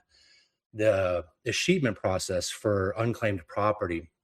And it's interesting because, I guess most in our space here, we're not going to be telling everybody, here's how you can safely keep your money on an exchange more often. But the reality is, if you have a phone number or an email that's valid and they reach out to you, the clock doesn't start because they have reason to contact you. They have the ability to contact you. They're not going to seize your assets. But you brought up something I hadn't thought about before, which is probably, I'm assuming a lot of people haven't thought of before, how that actually helps the banks if these exchanges have to give up control of those held assets. And I think the bill was drafted on some of the same language from California, Arizona, which is probably why it's in both of the final bills. Would you be able to kind of give your thoughts a little bit more about that? Because that's something that I found pretty interesting that is getting me down a couple rabbit holes. Yeah. So, banks in general, their job is holding assets. So the larger the bank, the larger the assets that they hold, whether it's cash deposits, money from CDs, whatever it may be. They use that leverage or that asset base to be able to borrow more. So if you have exchanges, which are basically digital version, you just got to kind of think of brick and mortar bank versus digital bank. And an exchange is by nature, by its design, a digital bank. If you're holding assets there, it's no different that you're taking cash, you're giving cash to the exchange. The cash in your account is then used as a transaction to convert the dollar to Bitcoin, and then it's held in your account. What's the difference between that and a bank? You go to a bank, you deposit cash, they hold your cash, they have the asset, the amount of assets. Banks are only allowed to lend money based on a cash ratio. So they have to have a certain amount of cash to be able to lend a certain amount of dollars or debt. I don't know what the number is today, but in 2008, that was 7-1. They had to have $7 in cash to lend out $1 in debt. So eventually, these exchanges would become competitors if they have all of this crypto and Bitcoin on their exchanges because it has a cash equivalent. So I think, and this is just my opinion, I think that those clauses are written into these reserves as a way of protecting the banks themselves from being asset holders and having because we got to remember they're giving these exchanges and a lot of these companies, they're giving them Fed accounts. Why are they doing that? Well, eventually they'll be able to use that for lending as opposed to using their own cash. So I think that there is this convergence that's happening between brick and mortar bank and online crypto exchanges becoming banks, or even private companies that are offering stable coins. Like this is This is, in my opinion, you can take opinion any way you want, but in my opinion, it's nothing's going to stop it based on my opinion. I think offering corporations the ability to create quote unquote digital dollars is like the most 1984 Orwellian thing imaginable. Because these corporations, yeah, they're kind of regulated by the government, but they're also funding billions and billions of dollars of legislation for themselves that's kind of riding through the system very clean and easy, and no one's really noticing it. So I think that by the way, I think the Clarity Act and this battle over the Clarity Act is all dialectical nonsense. I don't think there's any friction anywhere in the system. If you read the Clarity Act, it is a surveillance state act. But they're going to create this dialectic, this WWE environment that, Brian Armstrong is the bad guy, Jamie Dimon's the good guy. And in the end, this bill is going to be so perfect for you because we, the oligarchs and the rich people of the world, came together and we created the perfect scenario for you, the pleb. It's no different than anything that's happened throughout history. But I think they're trying to offer some time on the banking side to ramp up their digital asset securing systems so that they have the ability to compete with the exchanges for not only physical brick and mortar banking business, but also for digital asset business. And I think that the delay in this, there shouldn't be any delay in the Clarity Act. It basically allows them a full access into all of your asset base, which currently doesn't exist, and now it'll exist legally. I think the dialectic between that is just figuring out a balance of power between these two. And I think in 2027, you're going to see a lot of these banks acquire some of these exchanges or vice versa. Because I think that once the Clarity Act goes in place, the one thing it's going to create is an M&A firestorm. And it's going to spool off a lot of new organizations. Because I think that in the end, if the dollar digitally is represented by private corporations that have clearly have dirty political hands with massive amounts of donations to politicians and initiatives and ballrooms and all kinds of stuff, I just don't see how that becomes a clean environment that helps the rest of the world. But Sean, does that help you kind of get where I'm going with this? Is like the more a digital asset, whether it's Bitcoin, stablecoin, or an altcoin, it has a cash equivalent. It can be liquidated. It can be used to borrow money against. And the fact that the lending environment is ramping up at the exact same time as these exchanges are growing and banks are getting into self-custodying digital assets, I think that this is very much a WWE dialectic taking place to make you feel, if you're a TradFi guy, that Jamie Dimon's fighting for TradFi, and if you're a digital asset guy, that Brian Armstrong of all people is fighting for your rights. They're not fighting for your rights at all. They're fighting for their market share and their ability to operate within a market. Do you kind of see where I'm going with that? Again, this is just my opinion, but I think that these clauses were written in for the banks to get money off of exchanges so that they don't compete in that asset lending space. Does that make sense? Yeah, it does. And I agree on the take with Clarity. I think a lot of us in the Bitcoin space, the more we dig into it, realize we don't really care or need it. I do. I'm going to. It does nothing for Bitcoin. Literally zero for Bitcoin. And I'll dig into a little bit more because that just the thought about kind of the angle for the banks using the like unclaimed property laws in the digital space to help them. I mean, I think technically banks, if they have abandoned assets and they can't reach an owner, I think the same unclaimed property law applies to them, but I don't know how often that's actually enforced. So it's just opening my mind up to look at some more things. So I appreciate it. Yeah, I'm certainly not a unclaimed property expert. I've never done, I've seen the webinars and seminars about doing it. I've never done any of that stuff before, but I am good at reading trends. And there is a lawsuit that was filed, I think, in New York State by somebody who looked at a bunch of wallets and said, nobody's moved anything in these wallets in 3 years. So I'm going to claim them as unclaimed property. I think that's in New York for about 49,000 wallets. So just think of and this is happening, by the way, the same legislation is happening in Europe. They're basically saying, if your balance hasn't moved in 3 years in checking, we can use this for, a war or something like that. They're trying to force people to move their money around consistently, which generates fees for TradFi, generates fees for everybody when you move your money around. It's just this overwhelming global theme that's happening. And now there's a private corporation trying to seize people's wallets for not moving, which means that my wallets, I probably have at least one wallet in that lawsuit, because I certainly have Bitcoin in a wallet that's been in a wallet, not moved in 3 years. It doesn't mean it's not my property. So that guy is going to lose that case.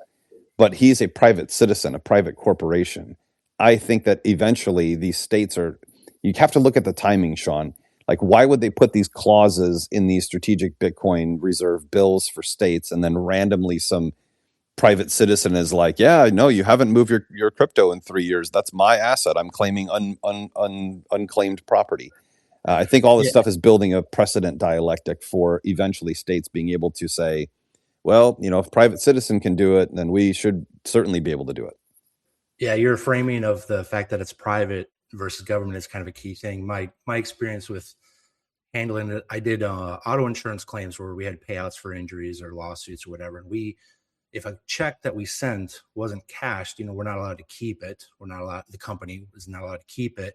We had to go through that escheatment process, which required us to do phone calls, emails, letters, and then certified letters. And there was even certain times where if the value was high enough, we had to pay for a private investigator to go out and knock on the door of the last known address. There was like all these hoops because we, quote unquote, couldn't keep that money. It wasn't ours yet. At the same time, we certainly didn't move fast on that because we had up to 3 years. So they could still use that money as an asset on the float and get interest and investments and whatnot. And now that's a private company. You take the government and their incentives end up being tenfold higher because then they can have a lot more control. So I agree with those statements a lot there. That's why it's interesting to me to dig in a little bit deeper. I also think it's an alert system to a 6102, right? Part B. I just think it's an alert system. I think when you start seeing government legislation coming out and saying, "Hey, you're not using this asset; it's ours now." That, by the way, that's the only way a 6102 would work with Bitcoin. I know if you guys aren't familiar, 6102 is where they basically made gold illegal and confiscated gold in 1933. It was by executive order, and there were actually people who went to jail who they knew had gold and didn't give it to the government.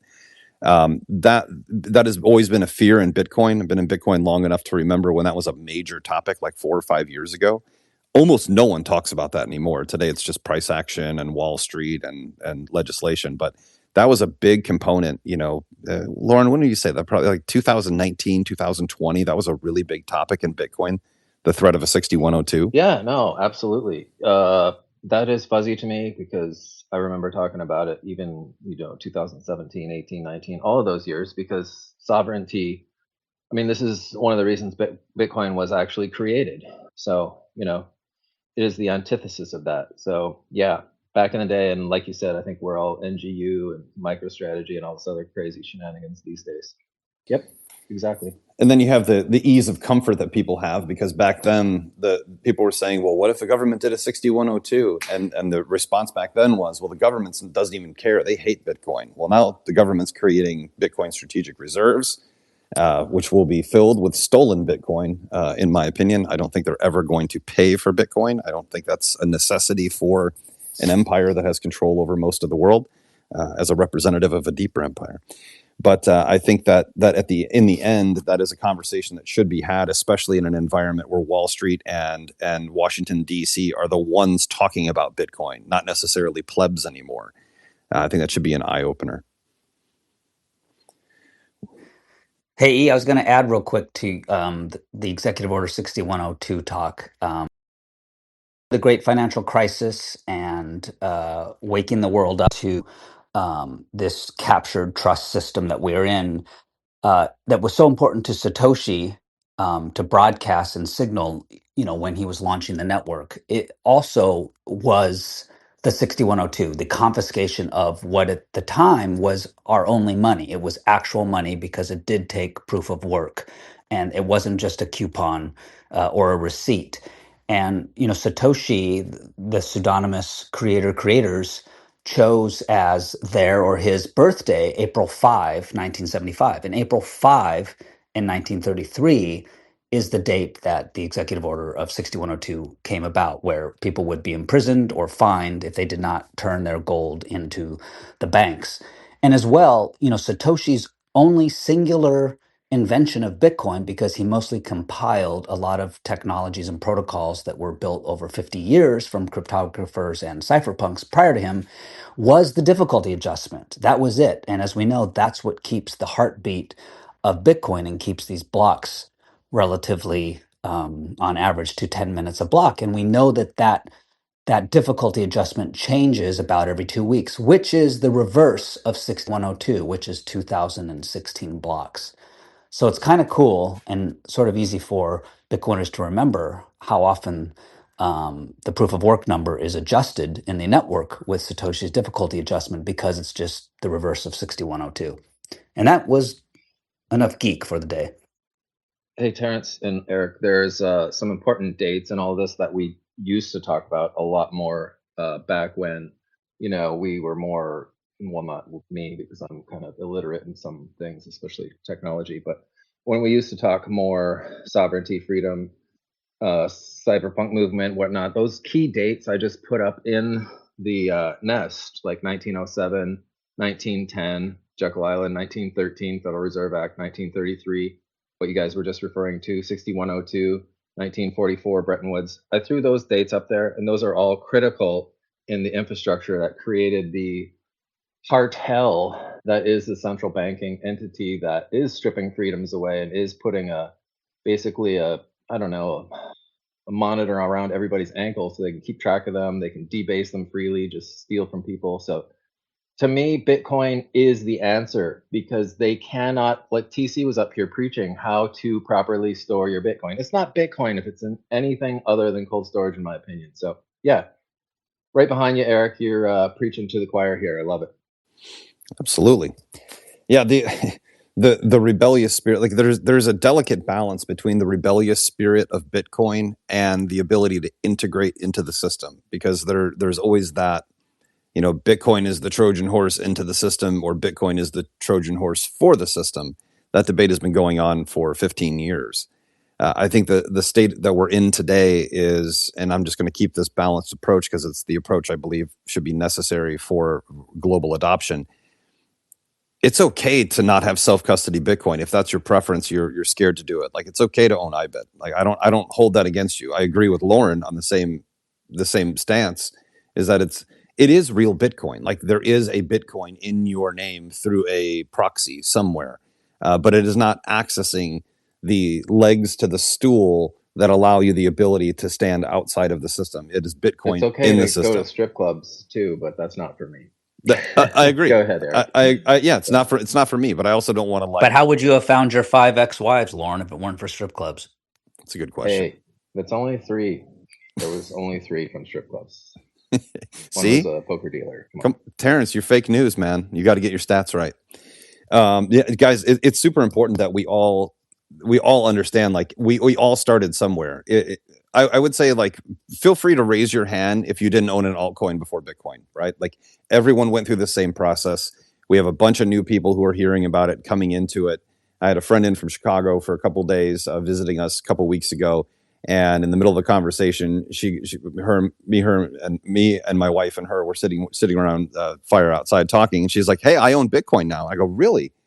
That's awesome." And she was like, "Yeah, my financial advisor said I have it." And I'm like, "Oh, so what do you actually own?" And she's like, "No, Bitcoin." And I'm like, "Okay, well, you own an ETF." She's like, "Yes, that's what it's called, an ETF." And I'm like, "That's still great. Good for you. Your first leg in. Give me a call in a couple months and we'll see how we can get you into like self-custody where you actually own that Bitcoin on your own, because somebody owns that Bitcoin for you." And she's like, "Really?" And I tried not to make her feel like a little person and say that's not real Bitcoin. I just tried to say, somebody else owns that Bitcoin on your behalf. You can own it on your own, and I'll show you how to do it in the next few months if you're comfortable. Go ahead, Chad.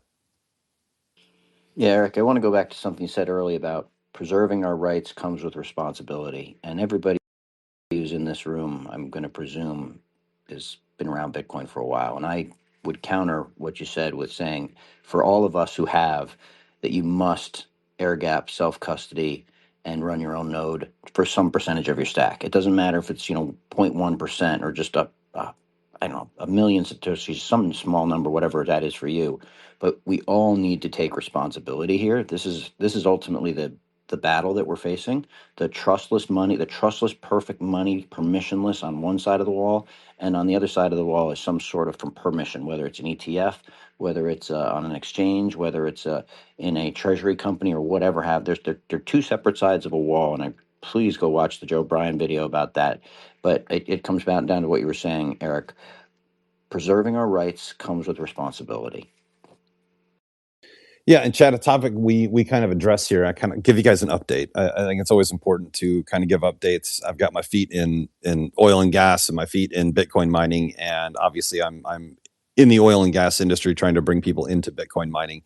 And I think yesterday the conversation, I was in the office just listening. I wasn't participating. But we talked a lot. There was a lady on here, I forget her name, but she was, like she listened to Mark Cuban, and allegedly was a Bitcoiner from 2010 or something. Maybe she is, maybe she isn't. I don't know. That's, I think it's on people to tell the truth. It's their own lives at stake, their own souls at stake. But it was interesting to hear the perspective of someone whose boots are shaking versus people who are doubling down. And I think that's always the best two conversations to have in tumultuous times, is to be able to have the people who are shaking in their boots and the people who are itching with a trigger finger. Those two perspectives are really good when things are difficult to understand. And I think a lot of folks on here were trying to explain, yeah, the price is down, but the network is growing. I will break some news to you here today. That's an absolute fact. So I have probably in the last 60 days talked to at least a conglomerate of about 700 flares. So if you don't know what that is, when you're drilling for oil, drilling for gas, you're going to flare off the ethane. There's really not a market for ethane. It's too volatile. It's difficult to transport.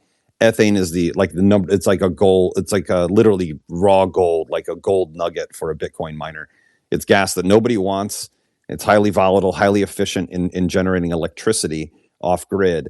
And it's very cheap. So it lowers your cost, because I think eventually the mining is the network. Nodes and mining are the network. The actual coin is the reward. That is the asset.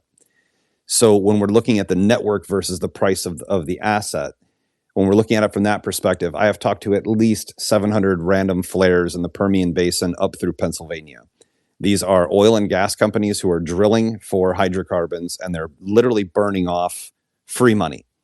And they are all now approaching and asking questions about, well, how do we get Bitcoin mining involved so that we can add asset value or profit margin to our operations?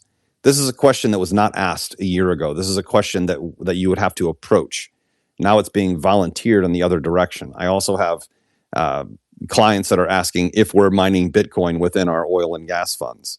Clients, so investors who are in it, saying, well, you guys, we saw your latest report. You flared off X amount, you sold X amount of oil and gas, and you flared off X amount. What are you doing with that flare? Wise investors are looking at this stuff because in a flared environment off grid, now there's a tremendous amount of capital for the equipment that's needed up front. For generators, just to give you guys an idea of how much money is invested in the Bitcoin network. For a small 1.3 megawatt operation, which has a overall mining cost of about $30,000 per Bitcoin, maybe 28, 29, 30, somewhere in that range, depends on how it flows. But for something like that, you're looking at about $2.5 million invested. Just the generator for that location alone is about $980 to $1.05 million.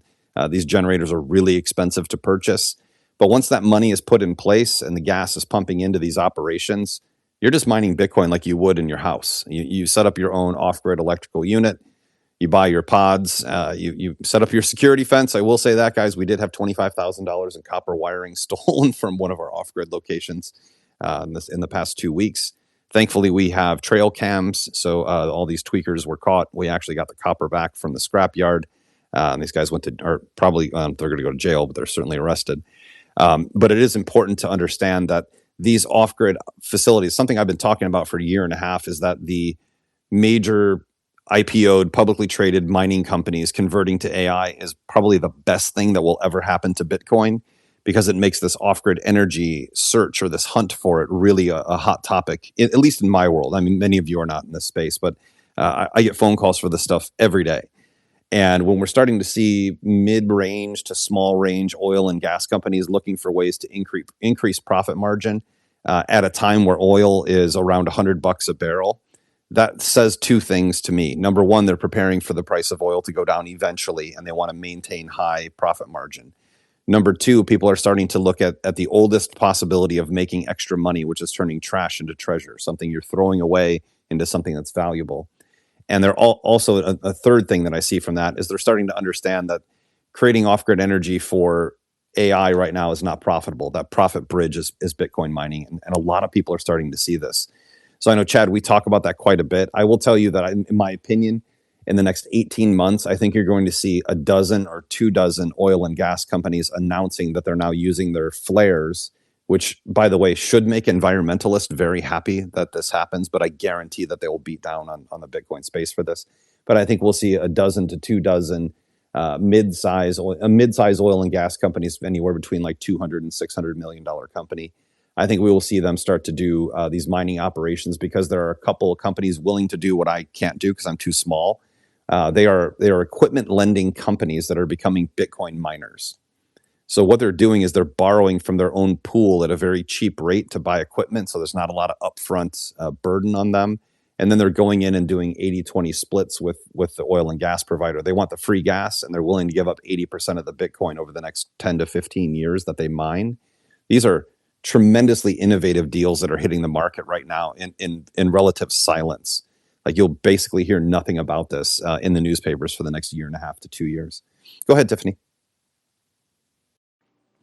Yeah, I'm not sure if this is still on topic, but Don't worry about it. We're not concerned with being on topic here. okay, cool. No, We were just talking about Lauren's balls like 8 minutes ago. Don't worry about it. wow, that I think I might have missed that, which sounds like a good thing.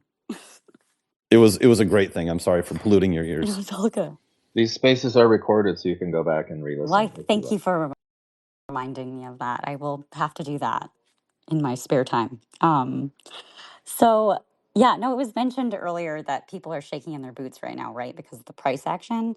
And I just, from a couple conferences ago, I met a gentleman named Saigon, and I don't know if anybody knows him here, but I thought I'd provide my 2 cents on, I guess, how I shut down some of the people that have been shaken in their boots, specifically some of the men I orange pilled recently. Well, recently meaning within the last, 2 to 5 years, and how I shut that down just this past week, because I think what the men are trying to do is like circumvent the elephant in the room and like puff up their chest at the same time, because they know that I'm a little bit more plugged in on this than they are. But obviously Bitcoin can't be manipulated and can't be debased, and it's kind of like this paradigm shift that I remind them of, right? But Saigon mentioned, which I now use as this just in the past week or two because of the price action, is it's a century long technology, not a decades long technology. And that's what I've been kind of using this past week for people. And it honestly just like they just move on. So I don't know if that's just because they're like, okay, like that's good. They feel great that I have navigated that for them and calmed down their, prefrontal cortex or what the amygdala, whatever's happening. And but that's century long technology, not a decades long technology, guys. I like it. I like the statement. I think it's accurate too. I think that people look at things in a far too short-term perspective. And the weird thing is, and I think you bring up a good point, I think men shaking their boots over the price of Bitcoin more than women. I find women who own Bitcoin are exceptionally calm in downturns and are generally doubling down. I don't know why that is. I don't have any logical explanation except for the fact that maybe the men don't want to be embarrassed because if their wife checks the account that day, they're down. Or women are just simply more patient creatures, which is debatable. But I do find it interesting that predominantly I find that women are more calm in difficult situations financially than men. I think men panic quite a bit because we're, ADHD, and you're seeing the symptoms. Like right now, one of the symptoms of a down market is the fact that people get bored and they're going to sell their Bitcoin and buy a SpaceX IPO, or they're going to buy something else, because men are constantly trying to figure out how we make money today, as opposed to how do we make the right bet and stick with that bet for a long time, which is what the most successful people in the world have done. So I don't know why that is, but it seems to happen quite a bit. Punchy, what's going on, brother? Hey guys, sorry, just listening in. I unfortunately have to jump off on these Zooms. My life is one never-ending Zoom call lately, but I do think it's interesting, switching topics a little bit. Iran might be in a position where whatever Bitcoin they did accumulate, and it sounds like they have tremendous hash power and stuff, they may be forced to sell because they have no other revenue. But I do think that, just like shutting down, the kicking Russia out of SWIFT. I think that this whole Iranian, dissent coming out and saying we took away all their crypto. Not really. Um, I would bet that they didn't get their Bitcoin, and there's some serious lessons being learned now for a world that's looking to de-dollarize. Why is the price going down right now? I don't know. I think a lot of people are scared. I think a lot of the paper Bitcoin hands are very weak, so they see a couple thousand dollar in dollar term drop in Bitcoin, and well, I know it's true. My friends call me, I'm selling my Bitcoin. I go, what'd you sell? I was in IBIT or I was in MicroStrategy. Like, well, you do know you don't own Bitcoin, but whatever. I think those are salad hands, and that's going to lead to volatility. The paper sales, assuming that BlackRock isn't just holding on to that Bitcoin and is actually selling the underlying, which is probably debatable. I'd love to get people's opinion on that. But I was told Iran's that that selling. couldn't happen, Puncher, because we have laws in place that Wall Street always follows to the T. I was told that there's no way that could happen. So, I was told the same thing, and I was also told that CPI is reliable and that the unemployment numbers are reliable. My memory goes back more than a week, so I do remember all these things, Eric. But I don't believe any of them actually. And well, how anyway, dare it is you? interesting. I know I should just shut up and color, right? Yeah, I think there's probably something going on. I don't know what it is, but like anybody who's worked within the Wall Street environment, whether they were on Wall Street themselves or in the Chicago financial district or somewhere, something's always happening. The envelope is always being pushed. There is always somebody with 1 foot over the line that everyone knows that foot is over the line, and nothing. They never seem to have a foul call on them. That is just kind of the way things work. So I wouldn't be surprised at that at all. I wouldn't be shocked. Well, it's funny. Like you watch like Wall Street, and the SEC has tapped, whatever the guy's name, Charlie Sheen's phone. Blue Horseshoe loves Anacott Steel. Everybody has that picture in their mind, or at least my age does. That they're just looking. Look, these regulatory agencies. They can't even keep up. They don't even know what's on the lunch menu. Most of them. Um, I just think that the bad actors or the ones who are willing to push those limits in and around Wall Street are do not fear these regulatory agencies. They run circles around them, quite frankly. Yeah, I mean, I think the most comforting thing that's happened actually in this realm, which makes perfect sense, is that we put a guy in charge of building houses and selling mortgages in charge of national intelligence this morning. I think that was a sweet move to do because God knows we need that secret intel on the housing market in these difficult times with terrorist groups and wars and all kinds of boogeymen around the world. Just a fascinating time to be alive. Truly, truly is. But we are approaching that time, folks. We are at 12:26. We're going to start wrapping this thing up here today. Want to go one more time around here. And Bitcoin Edge, welcome to the stage. Always love hearing from you. You're doing some great work out there. Appreciate all the conversations you're having with people. I watch, to be honest, probably half of your podcasts. I don't watch too many, but I was on yours, and people whose podcast I was on, I definitely subscribe to and watch. And you do such a great job for something you didn't want to do. So thank you for doing it. Thank you, Eric. I just realized my mic might not be too good, right? No, you sound great. Oh, okay. Yeah, I skipped out for lunch because I'm in Miami, so it's lunchtime here. But when I was here, I was listening to the self-custody talk, and I'd love to hear more about that. I'll listen to the replay. I was just wondering, what people would think of the way the Bitcoin way does it, where it isn't multi-sig, but they use a vault. Because actually in Prague, I'm doing a self-custody panel with Jimmy Song and all of them. So, and Trezor, which is it's all a whole different way of thinking. But other than that, I'm just keeping going with what I'm doing. Spoken to some wonderful people lately, like Scott Deedles, who wrote the Tao of Bitcoin, and then also I spoke to Daniel Batten yesterday, who's also very interesting. So yeah, I Love Daniel Batten. Yeah, he also very deep. So I'm kind of headed in that way, but I love staying up to the latest stuff with you guys here. So thanks. Yeah, and if you get a chance, the guy who wrote the Tao of Bitcoin, can you ask him if he got the name of his book from the Tao of Steve? And if you haven't seen the Tao of Steve, it's a cult classic from the 90s, one of the funniest movies you'll find. It's just fantastic. I'd love to know if he got the name from that movie. What do you think, Yeah, Lauren? you didn't tell me.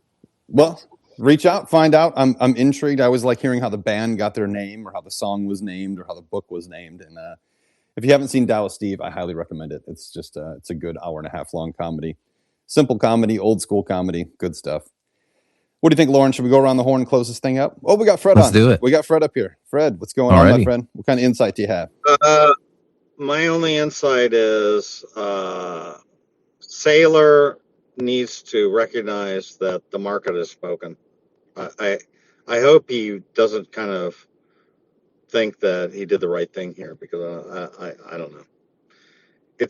It just feels to me that we have two individuals here who are going to determine the price of Bitcoin short term, and those are Donald Trump and Michael Saylor, and they're both doing the wrong thing right now. Well, Fred, how do you square that with his Prices.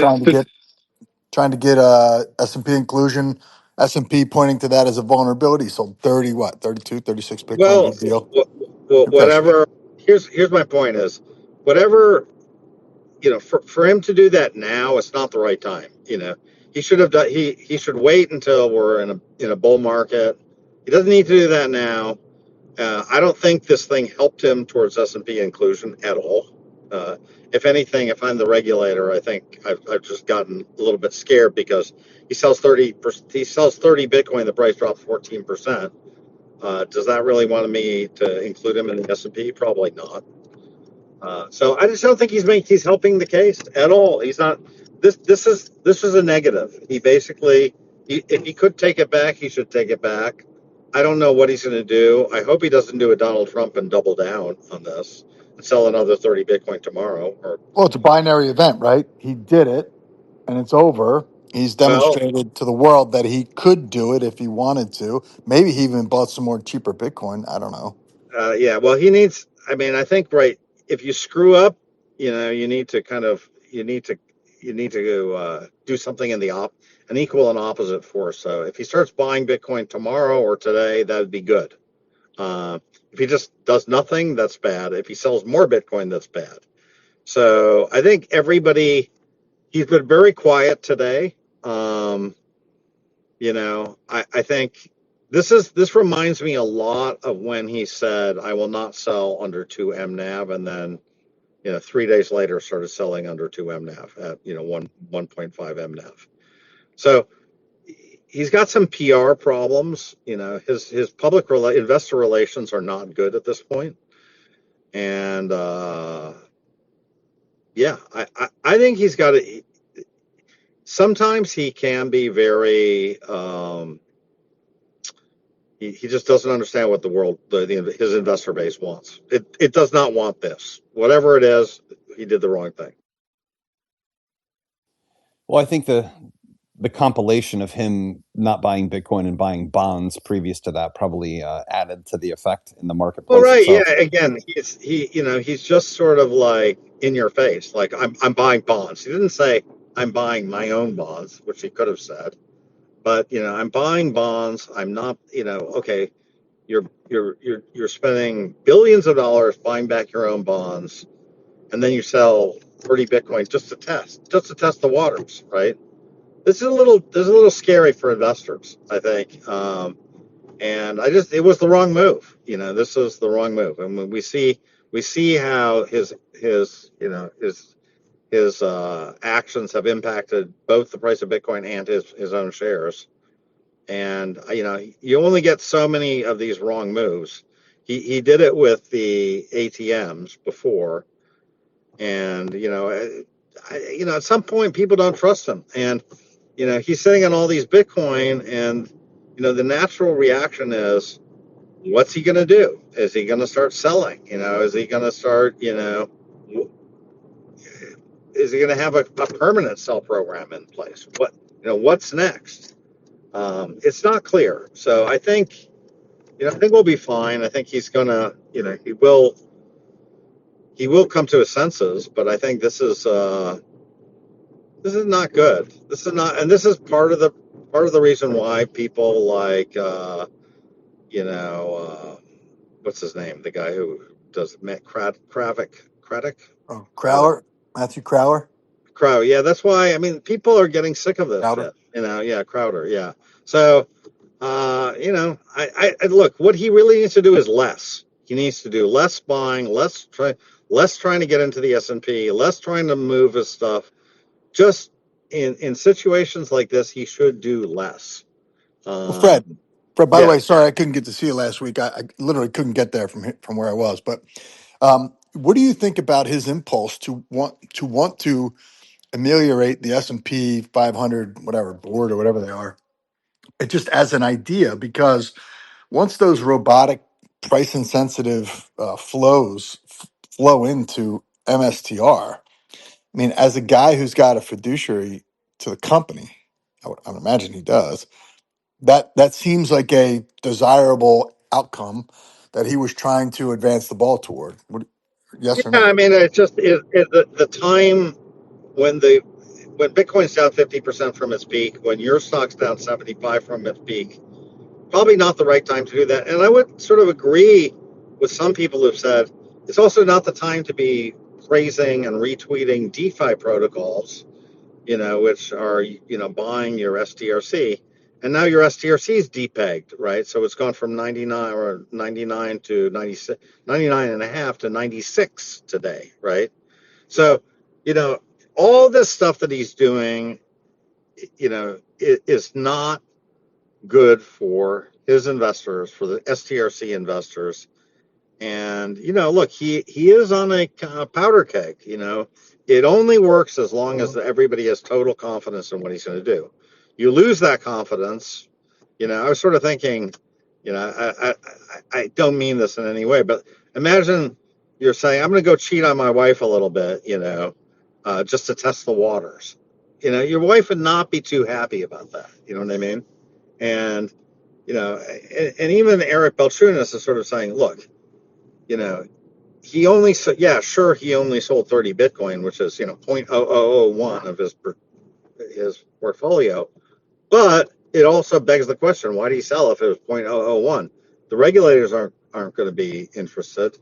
Nobody's going to. He proved no point whatsoever. The only point he proved is if you sell Bitcoin like that, it's going to have a massive impact on the market.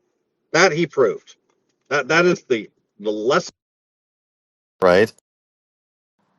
That's the lesson. Yeah, I Michael just saw it Saylor as a massive sells. opportunity. What's the opportunity though?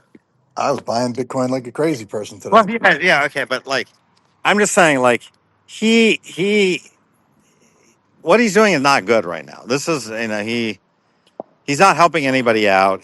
People are going to get very upset at him, and they may sell MSTR. The MNAV may collapse. They may sell Stretch. They may get very nervous with this thing, and he all.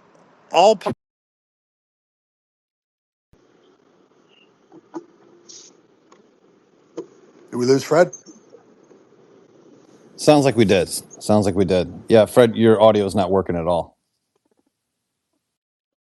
He dropped down to listener. All right. Well, guess we can keep going around the horn, I guess. I still have him as speaker. Fred, if you want to drop back down and come back up, I'd be more than happy. We have Dom on and Burner account if he's here. Let's go to Burner because he keeps dropping down. I want to hear from Burner, Dom, and then we'll go around the horn. But before we do that, I think I think we have a tendency to overblow things. Fred may be right. Time may tell that Fred is wrong. It doesn't matter. The reality is markets are extremely difficult to manage when, as he expressed, there are two figureheads whose tweets control either the TradFi market or the Bitcoin market, literally with a tweet. This is a very strange time in history where a simple social media post can move any market in such random, rapid, divergent directions. And I think that everyone needs to make sure that they're making the right bet for the long term because I think the road's going to be bumpy until that long term is ironed out. Go ahead, Burner. Yeah, man. Thank you guys for letting me chime in real quick. I don't understand. I don't know why he sold the 32 Bitcoin. I'm hearing it's tax loss harvesting. I don't know if that's true. If that is true, then that'll negate what I'm about to say. However, if that's not true, if it's to pay dividends, Eric, I think you used the analogy earlier. It's like, having $100,000 and he sold $3.42 or whatever. I don't understand why he can't make $3.42 in that example, right? It was 2.5 million he sold the 32 Bitcoin for. He's saying he believes, right? Like many of us do, Bitcoin is the most pristine asset, digital Manhattan, all of this cool shit. You can't generate $2.5 million without selling your most prized asset. I think that speaks volumes to their business model. And I know a lot of people have spoken about that at length before, but that's all I wanted to say, man. I think Michael Saylor is a genius financial engineer, but in terms of like a businessman, I don't like a man, like I just don't, I can't wrap my head around. You have access to unlimited capital at damn near 0%. You can't go out and generate $2.5 million without touching your Bitcoin stack. That's insane. It's just crazy to me. That's all I wanted to add. Well, I think this conversation has avoided the elephant in the room that maybe no one wants to talk about, is the fact that Michael Saylor lived in D.C. for 25 years. He's certainly part of the Wall Street conglomerate with politics. That's certainly a fact. And perhaps this little tiny sale was just created to create the murmurs in the market, so close friends and family could be able to acquire faster. We don't know. We have no idea why Michael Saylor did what he did. I personally don't care. I probably read one out of every 300 Michael Saylor tweets. I'm not a fanboy. I certainly appreciate the work that he has done to educate the world on Bitcoin. But as far as MicroStrategy and Saylor, I just don't pay attention. Yesterday was the sale being announced was all over the place, so I certainly saw that one. But time will tell. We'll see what happens in the end. I think we kind of rush ourselves into judging a 10-year investment or a 10-year hold on something in 10-minute increments, and I think that's Well, look, curse. Eric, he time will tell, and time is on his side. If he does nothing, it will 100. Yep. it'll heal itself, right? What he don't want him to do right now, is number one, do not buy back any more bonds right now. That would not be good. You know what I mean? Like, those are 0% coupon bonds that are due 4 years from now. Like, yeah, I would not buy back any of those bonds right now. Number two, don't buy a little Bitcoin, because if he doesn't buy Bitcoin in the next couple of days, people are going to start thinking, wait, is he now going to be on the path to sell Bitcoin and raise money? Who knows, right? So he needs to buy Bitcoin. And number three, just don't do anything. Don't do anything so dramatic, right? Like, these big dramatic moves they're not great. And yeah, while it is, people are like cheap sats is great. I mean, there is he has essentially got the Satoshi portfolio, or damn close to it. And, he's trigger happy. He can make really quick decisions based on a session that he's having with ChatGPT. And, this is a little dangerous. Imagine if Satoshi was alive and he started, using ChatGPT to start selling his Bitcoin. Yeah, it's the same kind of thing. Everybody's a little scared of what he could do. So, I think just tone it down. I'm hoping that, I'm pretty sure he did get the message, because I'm pretty sure the S&P isn't calling him saying, wow, great. This is fantastic. You can sell 30 Bitcoin now. That's proved to us. We're going to include you. I'm sure he's not getting that phone call right now. So I think he's realizing, okay, well, that's screwed up. We didn't expect that to happen. We thought we could just sell 30 and that wouldn't be a big deal. So I think he's going to get the message. And it's unfortunate for some of us, bigger long-term holders, but I think we'll get through it. Refresh your space with a mid-century makeover at Ashley. Commercial interlude. The key word there, Fred, is long-term holder. That's that is the key word. Long-term holder. I don't sweat. Sorry about that. No worries. You got to get your plug in there for Ashley Furniture. I totally get it. We are, yeah. They're giving us 25 cents. So, oh, nice. Go ahead, Eric. They came into the entire thing with about 400 satoshis. Love it. They did. Nice. They're gonna sell. We them. made it, Lauren. We're in. We divvy up a quarter between. We have arrived. Yes, sweet. Dom. Let's get your take here. And Thomas Dom is back up. And Thomas, have you seen this $250 bill? Here he is, Dom. Boom. Yeah, my take is I know it's good times when I'm getting harassed on my post by XRP Army handles, which is cool. So that's always a good time. And I think you guys are hitting all the points here, as is par for the course. You know, these drops, we're always looking for like the one thing that's causing it, but there's a lot of stuff happening right now between this AI frenzy. You know, it's par for the course when Saylor sells anything. There's going to be reaction. I think Fred hit the good points. It's more psychological than obviously impactful to any kind of volume. And just I don't know. It's just I posted the other day. You know, Wall Street. I'll give them credit. They've really neutralized Bitcoin's number go up. Kind of track record of 14 plus years in the last couple of years with this ETF and. Not amongst the Bitcoin holders that know better, but just your average folks that have very little exposure to Bitcoin still. You know, they're just like, again, it's our world, but they're not thinking of it. You bring like, hey, what are your thoughts on Bitcoin? Bitcoin, I filed that away. The thing didn't run up. I think there was an ETF that came up and it didn't go crazy like I thought it would. You know, remember 126 for them at all-time high wasn't like some insane number. It obviously started turning heads and getting people involved, and I think it's just a back of mind for a lot of folks, and everyone's eyeing the SpaceX IPO and trying to find the new hottest AI stock to turn 10,000 into 10 million. So that's where we're at. And the game remains the same. The rules have not changed. But Dom, we were told that the ETF would take us to the moon and not level off the price with paper trading. I just remember hearing that. But I agree with what you're saying 100%. Yeah, there's a lot of my posters on the wall. In addition to having to put away my smells like I was right about Bitcoin candle, I've had to pull off a lot of posters off the wall, such as never sell your Bitcoin. My Saylor poster, I had to pull that one down. Let's see, Apex Predator posters are kind of put away right now. You know, you can't blame me at just this time. Some of the favorite catchphrases right now are just they're kind of just filed until later use.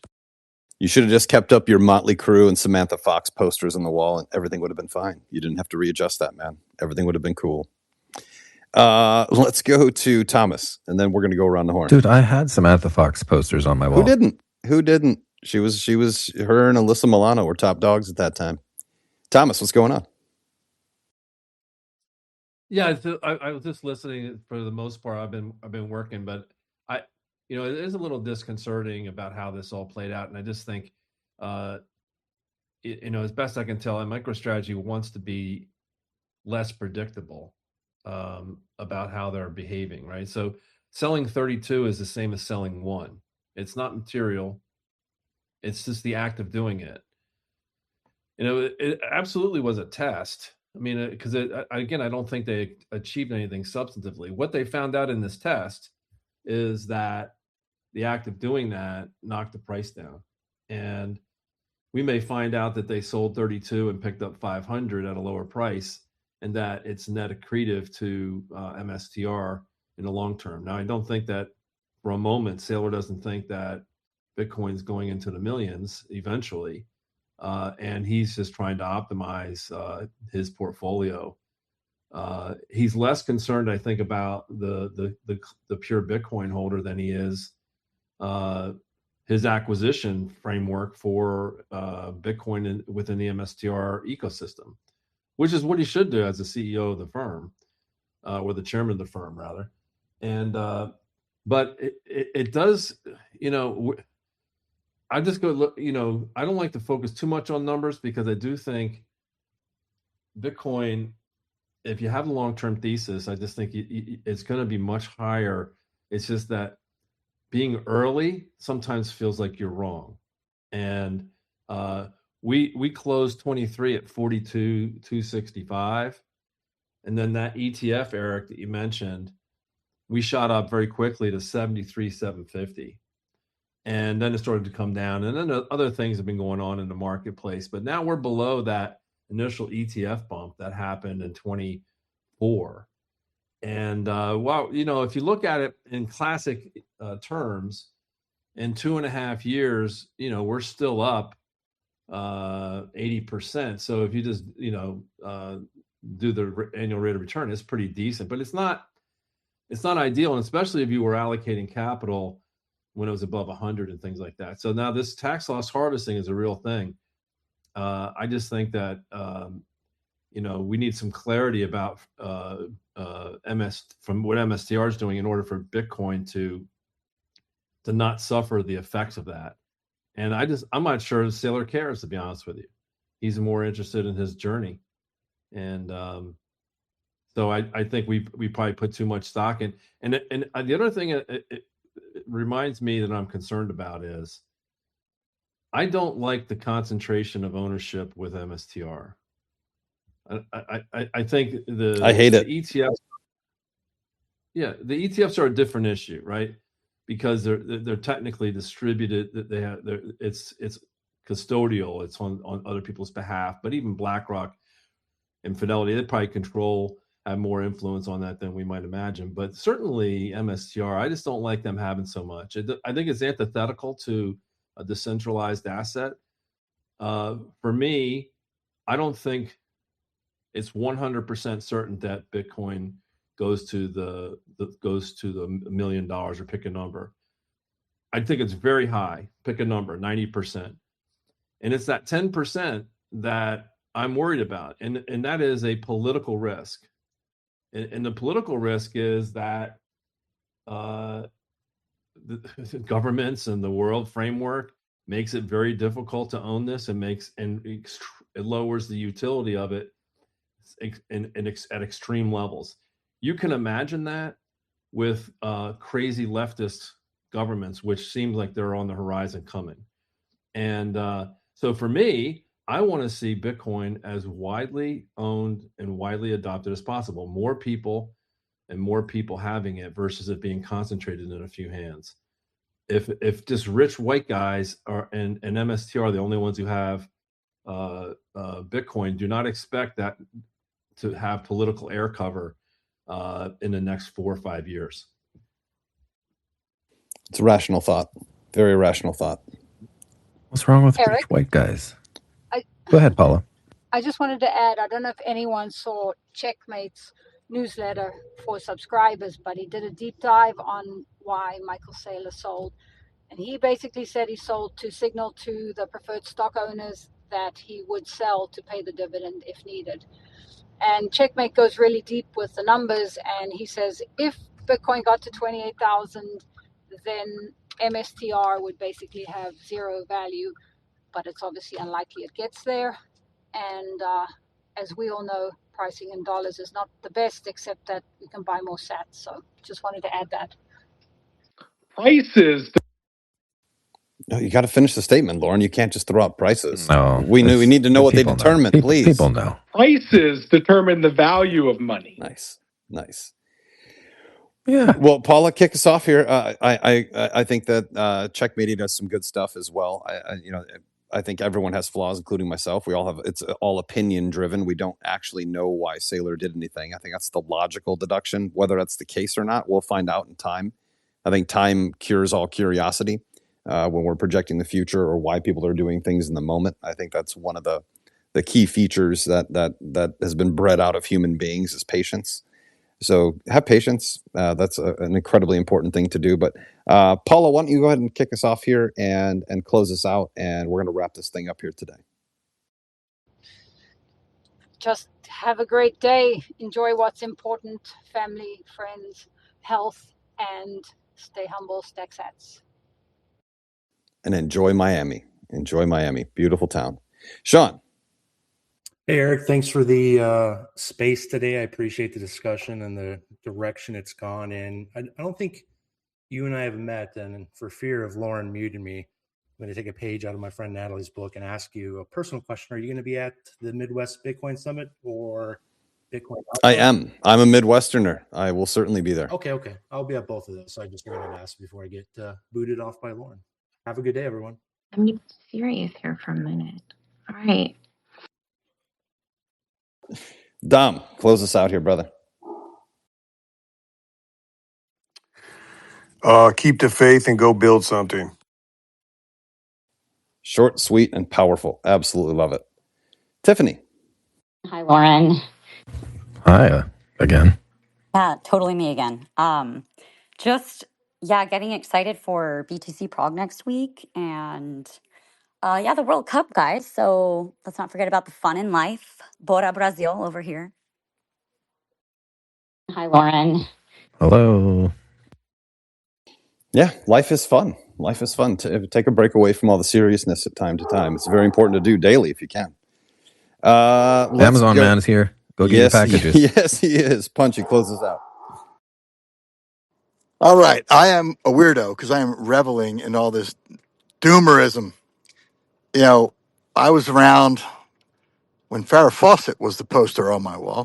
For those you don't know, a one-piece red. Did you escape from baby. Did you escape from Shawshank by using the poster? No. I escaped from my middle room. Escape out to go out with my buddies. But look, I was. I think it was 200 down to the double digits. Then it was 1,000 down back down to like 100. Then it was 3,500 back down to 1,000. Then it was on and on and on and on and on. This is the thing. And, you cannot be in Bitcoin based on somebody else's conviction. And the second thing is you have to understand that this is what you signed up for. But these are the opportunities to get in. Everybody else is chasing the hot AI stock, which to me is just a commodity and it's just, or space. I mean, come on. Do you really think that's going to pay off for you in any meaningful way? The majority is always wrong. And we're not in the majority. We are sitting here watching, crying in our soup. But I'm telling you, we are going to win. We are on the right side of history. We are in the right thing. So take the opposite attitude. I love days when the price of Bitcoin gets hammered. I wake up in the middle of the night, I see a big red candle, I hit the buy button. And if you're not in the position to do that, go out and harvest some fiat, do whatever you got to do. I've been retired for almost 15 years now, and Dark and I are running a company now that it's a fiat company. I think it'll do really well, but I'm doing it primarily to get more Bitcoin. So that's it. Be well and don't jump off any rooftops. You're on the right side of history. Puncher is the hardest working retiree in the history of retirees. I will say that 100%. Without question, retirement is not the word I would use for what you're in right now, my friend. You are in the thick of things. And God bless you. I hope everything works out there. Happy to help as well. We need to touch base next week. Lauren, close us out. Hi, Tiffany. Hi, Lauren. Hey, what about Gen X real quick? We'll sneak him in. Gen X. We're he's up here. Down. Love Gen X. Gen X, please. I do too. This merch is amazing. This is going to sound so creepy when I say this, dude. But Gen X, what are you wearing right now? This guy is the sharpest dressed Bitcoiner you'll ever that sounded meet. creepy. All right. I know, and it worked out well. Because if you've met Gen X, you will realize that in a beach environment where everyone is wearing beach apparel, he's wearing a 3-piece suit, vest and all, and he looks sharp as all get out. What's going on, my friend? You all sold? Oh, man. Just a little. Oh. Only 32. If you're counting on some person named Saylor, maybe you should consider if Bitcoin's really for you. Because there's only one Saylor. He's the guy with the grenade around his neck from Uncommon Valor. Great movie from 1980-something. I'm actually wearing shorts that I got from Humble. And I'm wearing one of my rugby shirts. And I'm going to go play tennis right now. And then I'm going to come back and work on orders that you guys have been ordering. And shout out for the Free Samurai. Thank you all for helping contribute. I think I've raised about $350 now. So I appreciate you all. Thanks. Maybe Bitcoin's not for you if you're counting on Saylor. My name is Eric Rice, and I support that statement. Absolutely. Do it for yourself, not based on someone else. It's fascinating to watch. I still remember, I don't know if you guys remember this, but when Kanye West was in his first persecution publicly for whatever he was doing, there was a GoFundMe set up that got something like $7 million added to it because his fans were upset that he was no longer a billionaire. Like, we got to set up a GoFundMe because Kanye West is no longer a billionaire. We have to stop thinking in these terms and start thinking about our friends, our family, our loved ones, our children, our own strategic Bitcoin reserve, and not worry about all this other nonsense, because over the course of the last 14 months, it has proven to be nonsense. And the more that we allow the nonsense to affect our lives, our daily lives, the worse it's going to get. So your strategic Bitcoin reserve is the only one that matters. Lauren, close us out. Okay. Hi, Tiffany. Hi, Lauren. Never gets old. Man. Really started out solid. Totally with it. Nothing has changed fundamentally. The current fiat system that holds your value for 99.9% of everyone is broken, vastly broken. It steals from you. It keeps you in a rat maze. It keeps you on a hamster wheel. A few of us have figured out that there's an alternative. Seize the alternative. The value keeping units within the Bitcoin network do not change. They can't be corrupted. They're not controlled by any entity like a central bank or government. I would suggest putting your value in that. The rest is going to crumble. Love one another. Peace out. I hear the big trend coming. It's rolling around the bend. The Fed just into QT, and now they're gonna spend. They're printing loads of money. Watch dollars fade away. You better bet your bottom dollar Bitcoin's here to stay. Let that number one coin go doing, doing, doing, doing. Angels in the orange. Look, most people are stupid.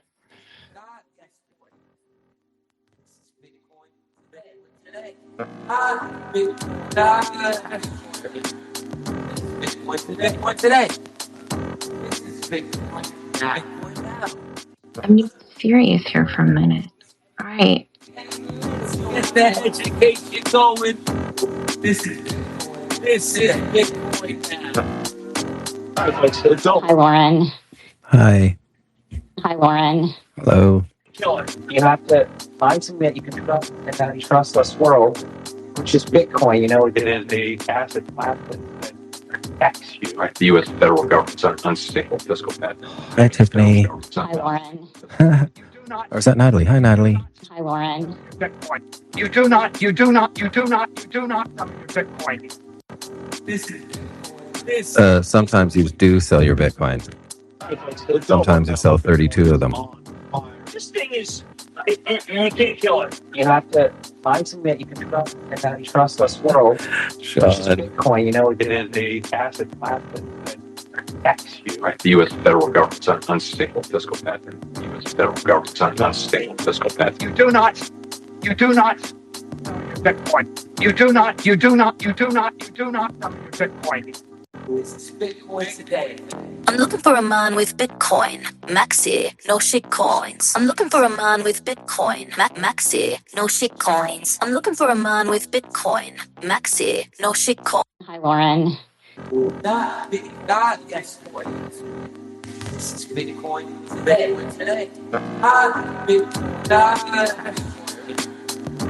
Bitcoin today.